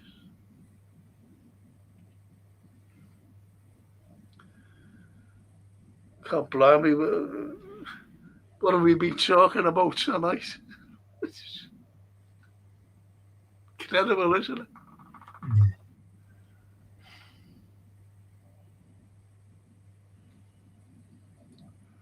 And Donna says, is it true that Thatcher was trying to eradicate Liverpool? Yeah, of course she was. See, I know people say, that you've got to look at the docks. Liverpool has always been a great port, an incredible port. And you've got to understand, Donna, that because of this, look, I'm a historian. They've always been jealous of Liverpool because we did things without going to London. It's like the first wet dock. The first wet dock was, built by Liverpool people. And I seen something the other day, and I thought, what a load of bollocks that is. About, why they built it was because of the slave trade. A load of bollocks. Because there was only one ship at the fucking time going into the slave trade, 2 ships. And the rest was all these merchants who had nothing at all to do with the slave trade. So they said, this is in 1709. And they said, listen, there was a pile of ships on the thing, on the Mersey. They said, we've got to do something because they'll just go to other places if we don't do something. So they got this Dutch man named Thomas Steers, and they anglicised his name to Thomas Steers. And they said, can you do something? He was a Dutchman who worked, around the waterways of Holland. So he said, yeah, and he said, I can make you the dock. Go ahead. And he made the dock. And it opened its thing in 1715. This is before the slave trade took off. And it's shocking what they say about Liverpool. And that's fucking bang out of order. It's bang out of order what they say about Liverpool. They say nothing about Bristol. They say nothing about London. They say nothing about Newcastle. Newcastle was in the slave trade. Glasgow was in the slave trade. And you're not told any. London, you get told nothing.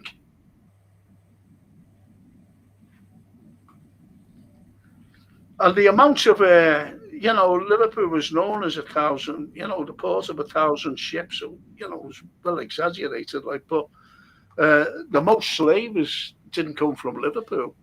They all came to Liverpool with their fucking ships, making money. And all the blame, everything was going on us. These people were from all over the country, the slave ships, the slavers. And you've only got to look how many slavers, were involved in the slave trade. And the little list like that, and they named streets after them, like Gildart Street, for example. And there's only a little list like that. If everyone was involved that, people think, they would have named every street after them.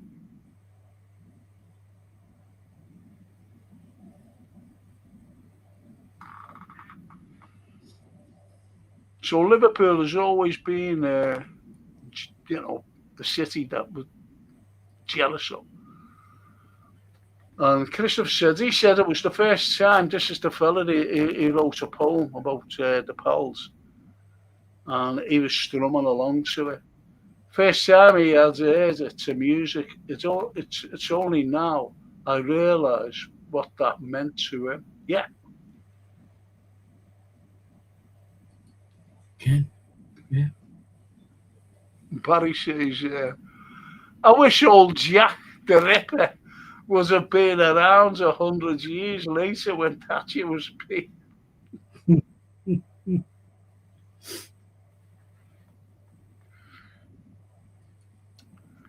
And the rapper says, didn't Thatcher have the original build a wall? No, I'll tell you who that was in a moment. I'll give you the name. And it was in 1992 she said it. And you're going to like what happened. Quote in reference to us. I remember reading it, but now Google tells me I'm wrong. Funny how technology can read up. I made up you said that. I made up you said that. Anthony, how many times have I said to you, about Wikipedia and all that? Yeah. Don't believe face value. You shouldn't.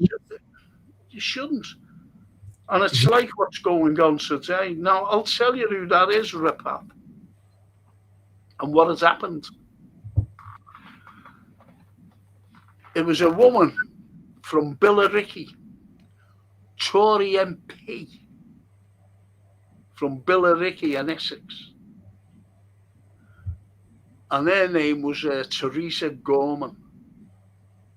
And she said, let's build a wall around Liverpool to show future generations how they lived. And that was in 1992. Think about it. And she was on her way to Liverpool University to give a talk, a speech. And all the students knew about this. And they all converged to Lime Street because they knew she was coming up by train to be met. And they chased her back. The police says, you'll have to go back. You can't come here. That's it. You never heard about that, do you? No. But I'm telling you now, that's what happened. 1992, she said that. Wow. So you see how Liverpool was viewed. Shocking. Shocking. Paulie's going to bed. Look, he's always going to fucking bed, this fella. Never gets up. Good night, everyone. I absolutely love tonight. I'm always learning on this channel and enjoying myself at the same time. Sweet dreams. Isn't that nice? Good night. God bless, Paulie. Good one. Thank you. I just want to answer it's one of those things that, we can talk forever about certain things. We can talk about, people who actually win, which we will do one day. One of the greatest of all, military medals. The Victoria Cross. Yeah. Isn't that brilliant? That is brilliant. And people don't realise that I won it. Do you know why I won this? Putting up with me?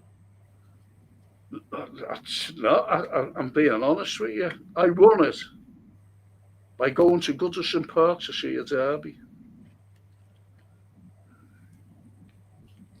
Blues will be happy with me. I was only joking, all you lovely Blues. I was joking. You're going back to Liverpool tribes there, aren't you? The Liverpool tribes. Starting it up again. Exactly. But one of the greatest tribes, which I'll tell you, we'll talk about in a couple of weeks. And these were two villainous tribes. And I mean villains. I mean, do you know where do you know if you're afraid to go out because of violence and whatever Yeah. and intimidation, and, it's a shock and it shouldn't happen. But this did happen here in Liverpool with these two gangs, but they were different tribes, you see. And they had us off. We're harder than you. And so anyway, they had us off. And one tribe beat the other tribe. And that's how one certain part of Liverpool was known, oh, don't walk down there, it's very hard, And that's how Scotland Road got its name. It's a hard place. Yeah. And that gang, that tribe, was known as the High Rip Gang. And who they defeated was another gang down in Park Road. And they were known as the Peanut Gang. Wow. And they had it off. And the Scotty Road is, won. But there was a Justice Day, Lord Chief Justice Day judge. Yeah. Look at our lovely Karen. I thought I was going to, good job I never said to you there, I was going to say about 5 minutes ago, I said, I bet you Karen's gone to bed, and she goes to bed with the laptop, her and her husband, Steve. And she said one night, I went in a fit because I was imagining what she said, and here's what she said. She said, when I missed the show, me and Steve go to bed and we have you in the middle. That's not how funny. And she said, on the laptop. It's so funny the way she said it. But I know Karen well and Steve and husbands, great people. So, this is the way we look at life. We look at, the likes of these two tribes going hell and, and do you know the gangs of New York? Yeah. That was based on them. Liverpool. That was based on them. I bought a book years ago, secondhand, in a shop, The Gangs of Liverpool, but I've not read it because I think shortly afterwards we were talking. One of our shows was about the particular, the gangs and the solutions to it. And it's a strange thing because we learn eternally that history repeats itself. Everything repeats itself, whether it be fashion or music or art or whatever. And the idea that we're now living in dangerous times, we are, of course. There's pockets of that everywhere, but it's always been there, hasn't it? It's always yeah. different names, maybe different areas, but it's always been there. See, Scotland Road, for example. Scotland Road, the people who were there were 90% migrants. Yeah. And where did they come from? All across the globe. Scotland Road. Yeah. It's mainly Irish. Yeah. And Italian. Yeah. So that's where they came from. Our ancestries. Our ancestors, yeah. And when you think about it, these people who were, now don't forget, every Irish person that came here They wanted to go to America, like the Italians. Half of my family went to the Italians, went to America. And the others were left here because there was like 6 month waiting list for ships, Yeah. acid ships. You can get on, not these liners or luxury liners or whatever. So anyway, they said, well, and once they had to stay here for 6 months, and I'm talking about the Irish also, they got work.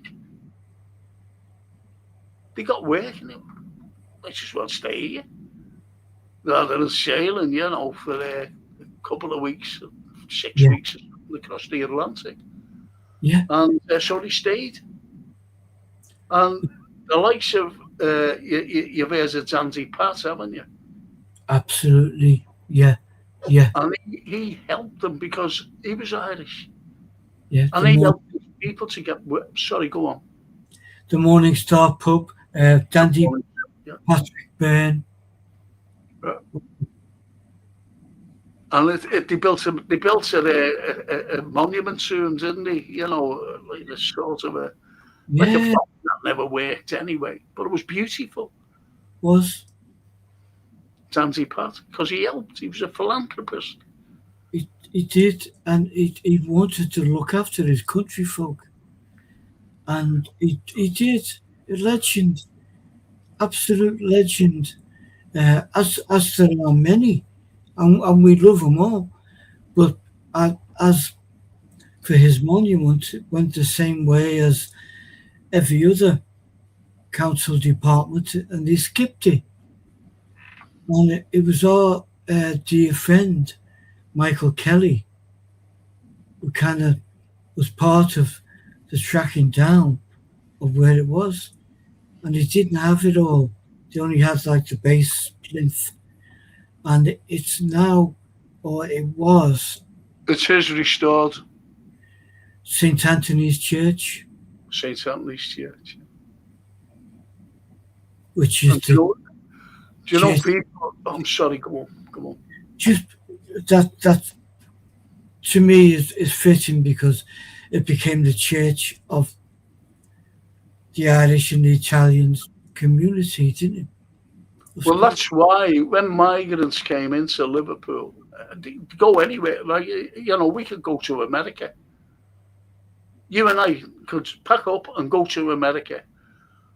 Where are we going to go? Say we land in New York. What's the first thing that you look for? Well, you'd look for the Irish Quarter. Yeah.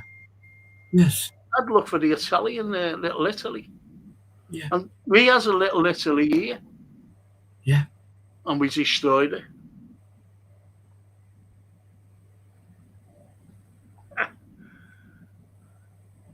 Oh, that's great. Hang on, I'll let you know now.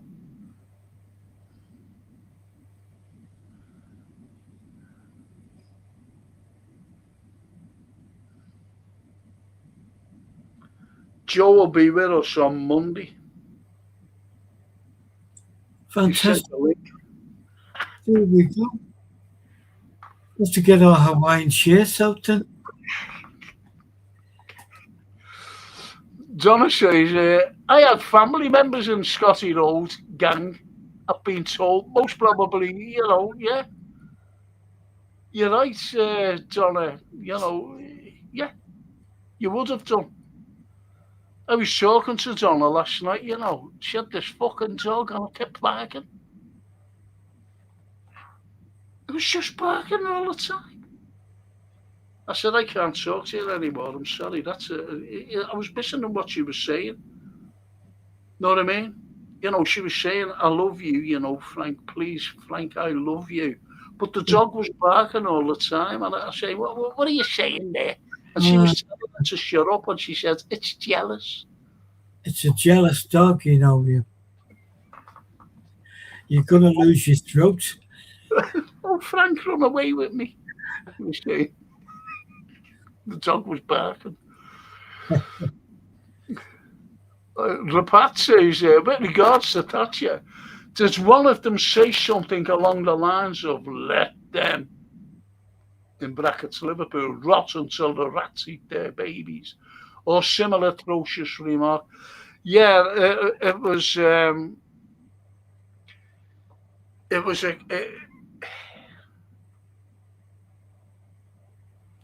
look. I've said this all along. Liverpool fell. We could have easily have fell into a state of apathy in the 80s through Thatcherism, easily. And what saved us from falling into a state of apathy, believe it or not, was football. Because football kept everybody lifted. Did football and Everton, music? yeah, Everton and Liverpool were great. Yeah. And it kept us going. But mind you, the Labour government let us down again. John Prescott, I was at a Fringe meeting, and John Prescott said, I'm going to give you. You know, he was trying to convince us to, this is 97, by the way, the 97 general election. Now, Anthony, who's did Liverpool vote for? What party? What have they always voted for? Oh, always socialist. Yeah, Labour. Oh, yeah. Labour, simple as that. Always voted for them. And he was telling us, you know, if you vote for us, and this fella shouted out, we always fucking vote for you. What are you on about? And he went, well, I'm just saying, he said. This is fucking Prescott from Ellesmere Port. And he said, look, he said, just vote, he said, and I'm promising you this. I'm going to give you the second runway at Speak. He says, and it'll be a massive international airport. You'll be able to fly anywhere. What did he do? He reneged on what he said. Give it to Manchester. Gave it to Manchester. Nothing against Manchester, if you know what I mean. But that was big airports anyway, and we could have done with that second runway. And that's what they were like. So after that, I thought, why do this to us? Yeah. To Liverpool. Yeah. But that's what they did, nevertheless. As regards as, you know, let the rats eat. Never said babies, really. It just said, let the rats. Who was I forget who it was who actually said it. Let the rats eat the city alive, or something like that. It was. Oh, no. I'll check it out and get back on Monday.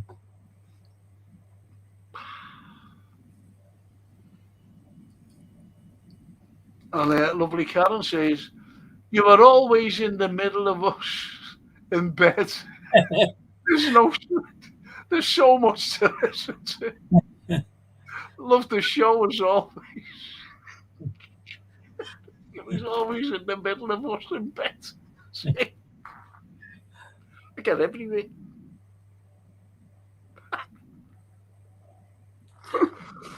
Can't make these things up, can you?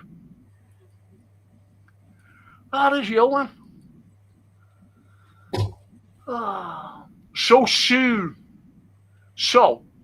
soon after the Berlin Wall fell, they proposed building another wall to segregate the population from the rest of the country. These unelected bureaucrats have no shame, no. Or sense, or morality. And, you know, I always remember Israel building a wall. And I said, what are they building a wall for? Wasn't one wall enough? And that was in Berlin, you know, to keep them apart, east and west. And that came down, and everyone was joyous.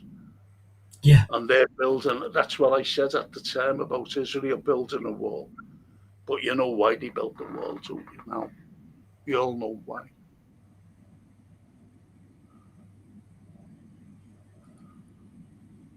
Hi, Frank, did you know Stan Boardman? I know Stan well. No, are you going there, Steve?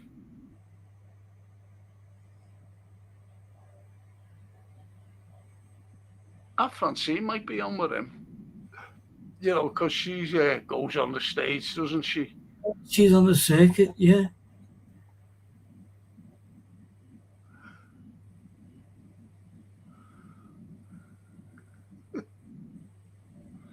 Defo do that. Defo. And September's a big month for us, isn't it, Anthony? It is. It is. Yeah. Massive month. Yeah. Little Donna says, I think you annoyed them. Anthony, I'm reading out a thing here, comments. I'll listen to this very carefully. What little Donna says. Go. I think you annoyed the dogs. And their barking made you mishear me. Ha ha. Well, feasible. No answer to that, is there? Oh, Yeah, it was Johan the other night, you know, and I went like that. I said, I don't know what I'm doing Thursday. He said, you're doing the history show. Thanks, I know. Thanks, Johan. He was travelling. How long was he travelling?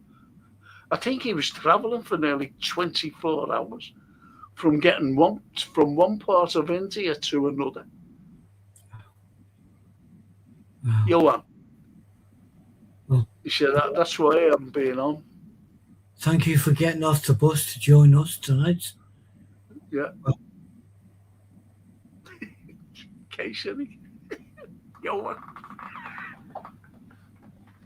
Reminds him, he's in India, in the middle of India somewhere. You know what I mean? And he's saying, this is what you're doing on Thursday night. Can't make it up. And Johan says, good evening, Mr. Brown, and there's your scotch. Frank, I thought you were cross with me after the email. Why? What happened?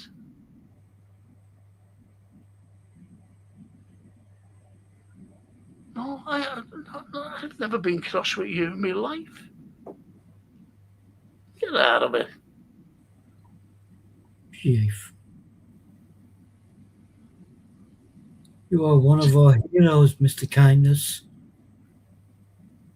No way. I was annoyed with you. No one of the least anyone. Oh.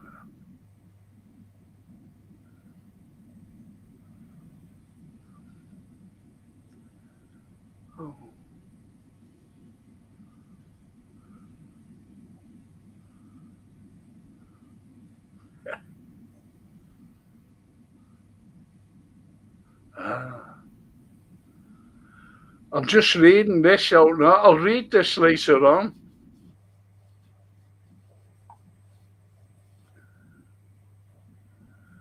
Oh, brilliant.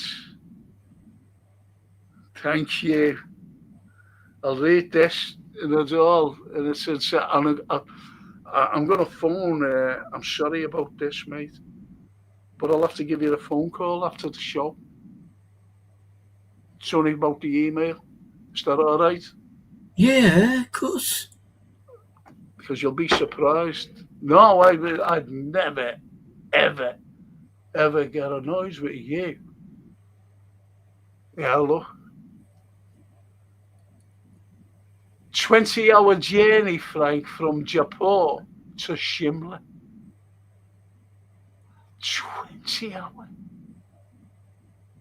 Just shows you the vastness of India, doesn't it? That's exactly what I was thinking. Because even if we were to go from John O'Groats to Land Ends, it's not going to take 20 hours. Unless we walk the pace we walk, you know, that would take 120 hours plus. I'll have to try and get these pictures to you, what he sent me in an email, you know. Ah. This is something that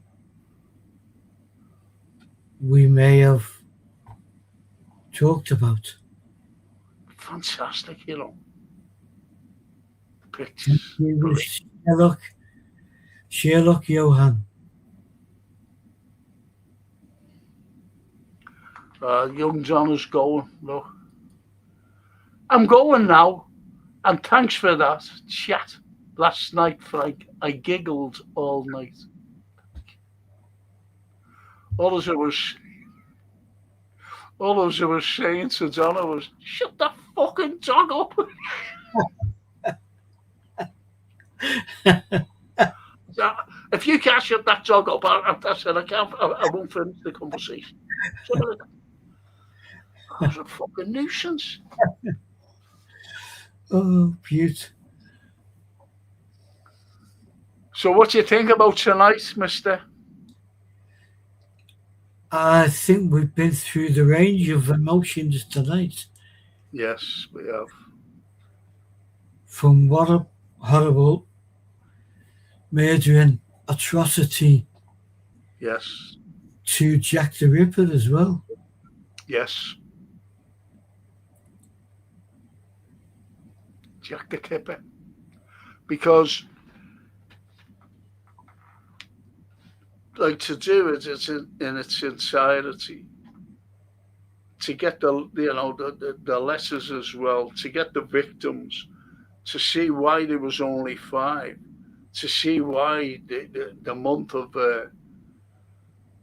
October there was no murders, So she has a respite, unfortunately, to Mary Kelly. She has a respite Yeah. of that month because she would have been done in the month of October. Yeah. But the unfortunate thing was peritonitis killed him, but unfortunately it didn't kill him in the month of October. And she would have still been living today. Well, today, but living then she wouldn't have been. She was skinned, She was skinned. I knew her killing was far more horrific than the other killings, which were horrible. It's And like, don't forget that the likes of William Huskisson, the Liverpool MP, the fellow first fatality of the railway system, that he was involved in, he was a major shareholder when the rocket driven by Stevenson and the Duke of Wellington, who was the Prime Minister at the time, he ran over to greet the Prime Minister. Wellington slipped, leg went on the line, the rocket went over his leg, and he bled to death. But there's a massive story about him simply because he was the he was the main protagonist. The main protagonist for this great Jason Zone. There it is, look. wow, horrific. Isn't that horrible? Yeah. And the rocket ran over him, and but he was the main protagonist for Baroness Orski's Scarlet Pimpernel because she read about him and she wrote a book about the Scarlet Pimpernel. He was the Scarlet Pimpernel because he was getting the people out during the French Revolution of 1789.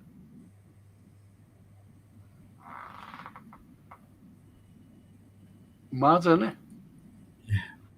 And Johan says, whenever there is debauchery and cannibalism involved, now that the Epstein files are common knowledge, I always suspect the elites. It's always been the elites, Johan, hasn't it? See, I mean, one of our heroes in history, William Blake, he was writing about it then in the 1700s. There was a film, amazing. I don't know whether it was the 80s. I forget what it was called. And it was about all these like elites.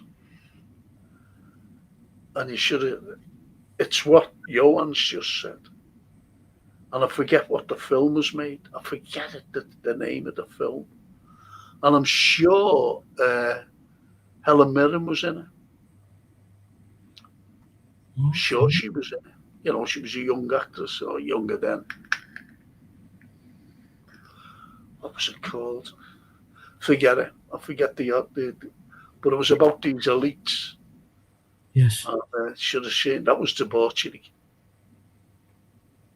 in this big mansion all together. Horrible. What comes to me is Hound of the Baskervilles, the opening scenes. Yes. Where young girls are sport for the elite. Yes. Not changed, has he? No. And Johan says, yeah, I've seen Eyes Wide Shut. It wasn't that though, this was British. Mind you, Eyes Wide Shut. That was filmed mostly in London. I forget the title of the actual thing, Johan, but Eyes Wide Shut, yes, that's all about eliteness and what they get up to. Have you ever seen that film? Never seen it. I mean, I came close to watching it one time, but I'm not a great fan of Tom Cruise. No, I'm not really. And it But was he's good, isn't he? Yeah, I think it's just me. I'm just instinctive with certain things, and I'll immediately watch it. Or if I hesitate and don't watch it, sometimes it never happens. I won't watch it.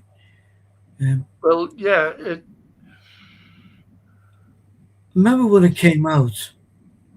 Remember all that, and there's always been hype about movies and about anything, music or whatever. But with movies more so, that you get to the point when the press and when everything is saying you've got to go and see this movie, and you see it and you don't think it's as great, then you learn to distrust. Yeah. Well, you see, Eyes Wide Shut, Nicole Kidman, there was good stars in it, it was great acting, great She is director and whatever. And I watched it and I thought, wow. Wow. That's what I thought. Anyway, that's by the way. I will watch it. Watch it over the weekend because you mentioned it, Johan's mentioned it. And yeah. Even Pat, he said it was a great film. Yeah. And Pat says, just being determined to find that quote on Google assures me I'm wrong. Just try to find a Teresa Gorman quote. It assures me that that's wrong also. Methinks Google and AI may be covering, because they are. Disgrace. I'm telling you, it was Teresa Gorman. It was Teresa Gorman who said it. Let's build a wall around Liverpool to show future generations how they lived. See, I've always said, and Anthony will concur, that I said, whatever you do, don't take any notice of, these Wikipedia. Anyone can fucking write on Wikipedia. Anyone. So you've got to get, as I said about my old professor, he said, once you break down the barriers of propaganda, you'll come to a wall with what's written, truth, the truth. And that's where you come into it, the truth. And that is the truth about Miss Gorman, Teresa from Billericay. How do I know she was from fucking Billericay? How did I know? MP, Tory MP from Billericay, who said that. But do I fucking know about her? I knew she was where she came from. I knew she was MP for.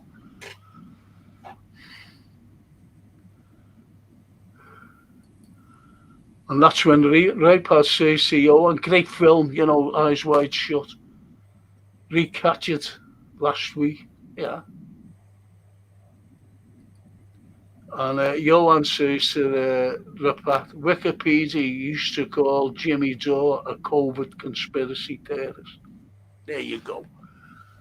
Now, Steve Mulholland, I wanted to see Jimmy Dore. He appeared, you know, where Stephen Mulholland says he's only down the road, you know, Stan. Yeah.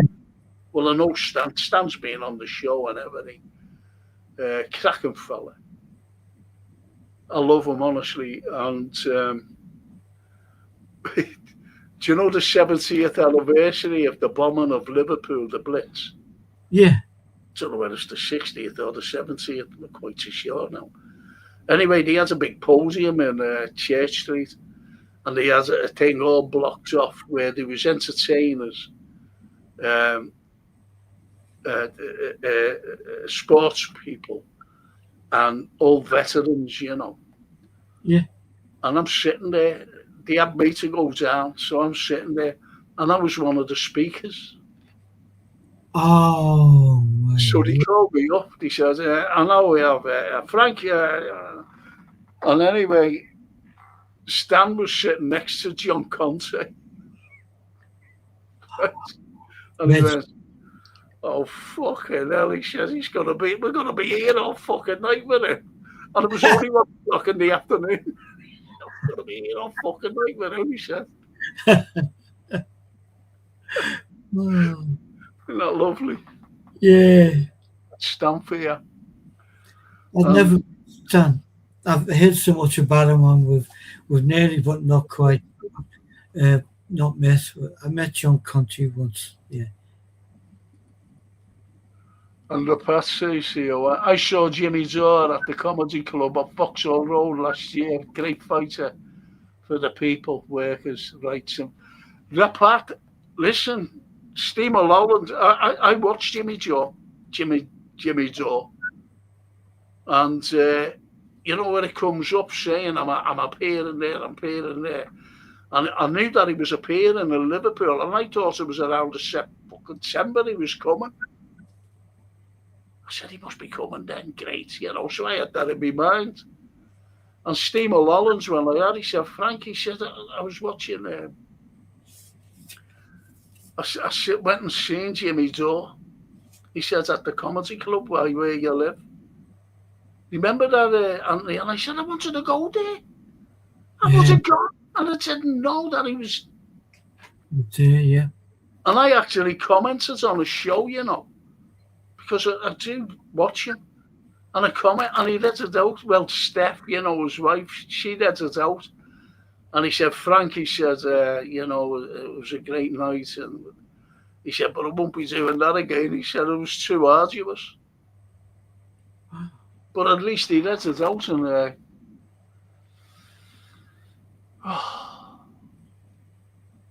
and as Pat says, Jimmy's a great fighter for the people, workers' rights advocate, absolutely. And what he says about, you know, Zelensky and these other pricks. And the Pat says, it was Father's Day when he was on, Frank. Great show, great gathering. We should all go the next time. If he tours again, just said he wouldn't. Yeah, absolutely. But I'll go and see Stan Boardman. You know, he's great, Stan. He's great. He's a great fella. And as I said, he said to Conte, he said, "Oh, fucking hell," he said, "we'll be here fucking all night." And it was only 1 o'clock in the afternoon when I got up to give a talk. So, So anyway, I'll have to finish, haven't I? Right. It's Jason's fault. I'm just scribbling my own work. That's all right. Yeah. And Johan says, "You missed the date," and I was there on the live stream when Steph and Jimmy said not coming back anytime soon after you comment. Oh, was you there? Did you listen to that, Johan? Yeah. Honestly, I take comments and they read it out. They read it out. He's great, Jimmy Joe, Wow. You want to hear him. Fucking hell, he really has a go. And he has a go with Trump, he has a go with every fucking one. Zelensky, the old kit and caboodle.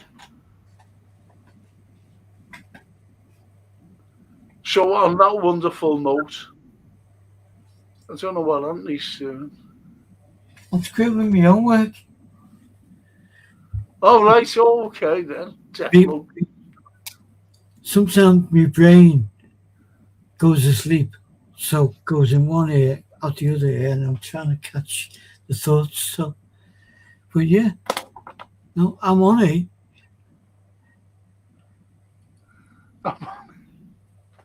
Yeah, look at that, Jason. I knew it would all be my fault.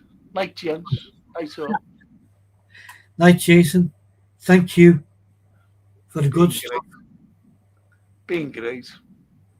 Great tonight, Frank. Thanks again for your time earlier, says Barry. No problem, Barry. Made up that you're back with us, And I'll be on tomorrow night as well, ladies and gents. I'll be doing the usual. Yeah, you never said me. Look at that. Fab coffee. I gave him a cappuccino. There you go. It is Fab Coffee, that Barry, yeah. Yeah, it is. And the fat says, Frank, Anthony, thanks for the show tonight. Educational as always. Looking forward to tomorrow. Thank you both, says Rapap. Thank you, Rapap. Looking forward to that. Yeah. Jason says, I'm the enabler. Is that what you're Is that what you call yourself? An enabler? An enabler? Do you know what I'm going to have, Anthony? But I've got to phone you about something. I really have. It's very important. I couldn't read it out there. It's only what Johan said. Put your dinner in the oven, then give us a call. Yeah, I will. I'm going to have a little pizza. But don't let the other fella know. Snapey. And Johan. Thank you, Frank and Mr. Brown. Shout out to Jason and Gap Painting Services. They are saying, give us the doc update tomorrow, Frank. Will do. Will do. Brilliant. Thank you, Johan. You're going to be... I'll let you know tomorrow. Honestly, I will. Thank you. And Christopher says, night, Frank and Anthony, and everyone up the history Reds. Good night, Christopher. Thanks for being with us. He's a lovely fella, He came to see me. Yeah. He's a lovely man. Like him, like Barry. Barry White there, look. Good title for a cowboy or a gangster film.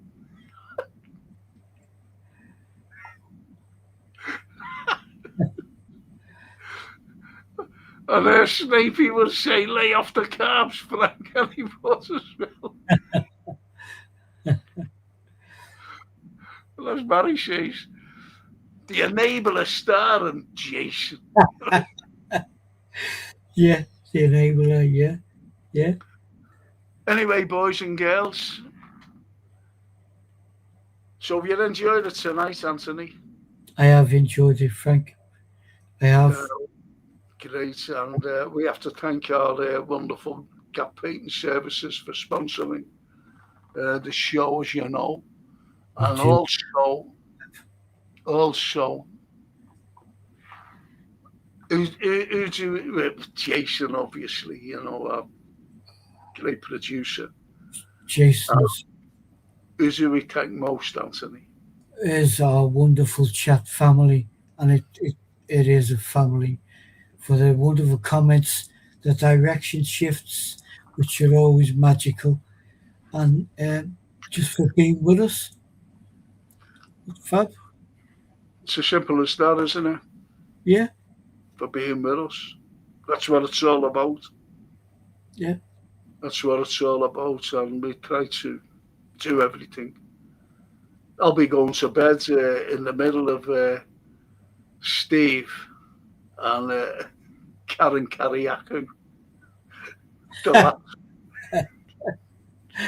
Yeah. That night you said that. That was just so funny. Did you sleep every night in the middle of us? You are. Great. And that's what kind of people we are. Yeah. It's lovely. So anyway, I'll see you tomorrow, good people. And Anthony, I'm sorry, but I'll have to give you the ring. I won't keep you long. Promise. I'll go back to kettle on. Yeah, you put your kettle on. You put the pizza in the oven. I am putting the pizza on. It's only a little one, you know. Yeah. But Johan will tell Snape he's chicken cabs when you're not here. That'll be home to me. He went to a funeral, you know, Snapey, today. Oh, He went all the way to Koblenz in Germany for a friend of his. Isn't that great? yeah. That's what you call friendship. It is. Remembrance. Anyway, I'll have to hope everything goes well for me tomorrow, and I should be okay. And I'll see you tomorrow night. Thank you. Good night, Anthony. Good night, Frank. Speak to you in a bit. Good night, all. Thank you, Jason. Good night, everybody. Cheers, mate. See you later. To that, everyone. I hope to see you some of you tomorrow. Ciao.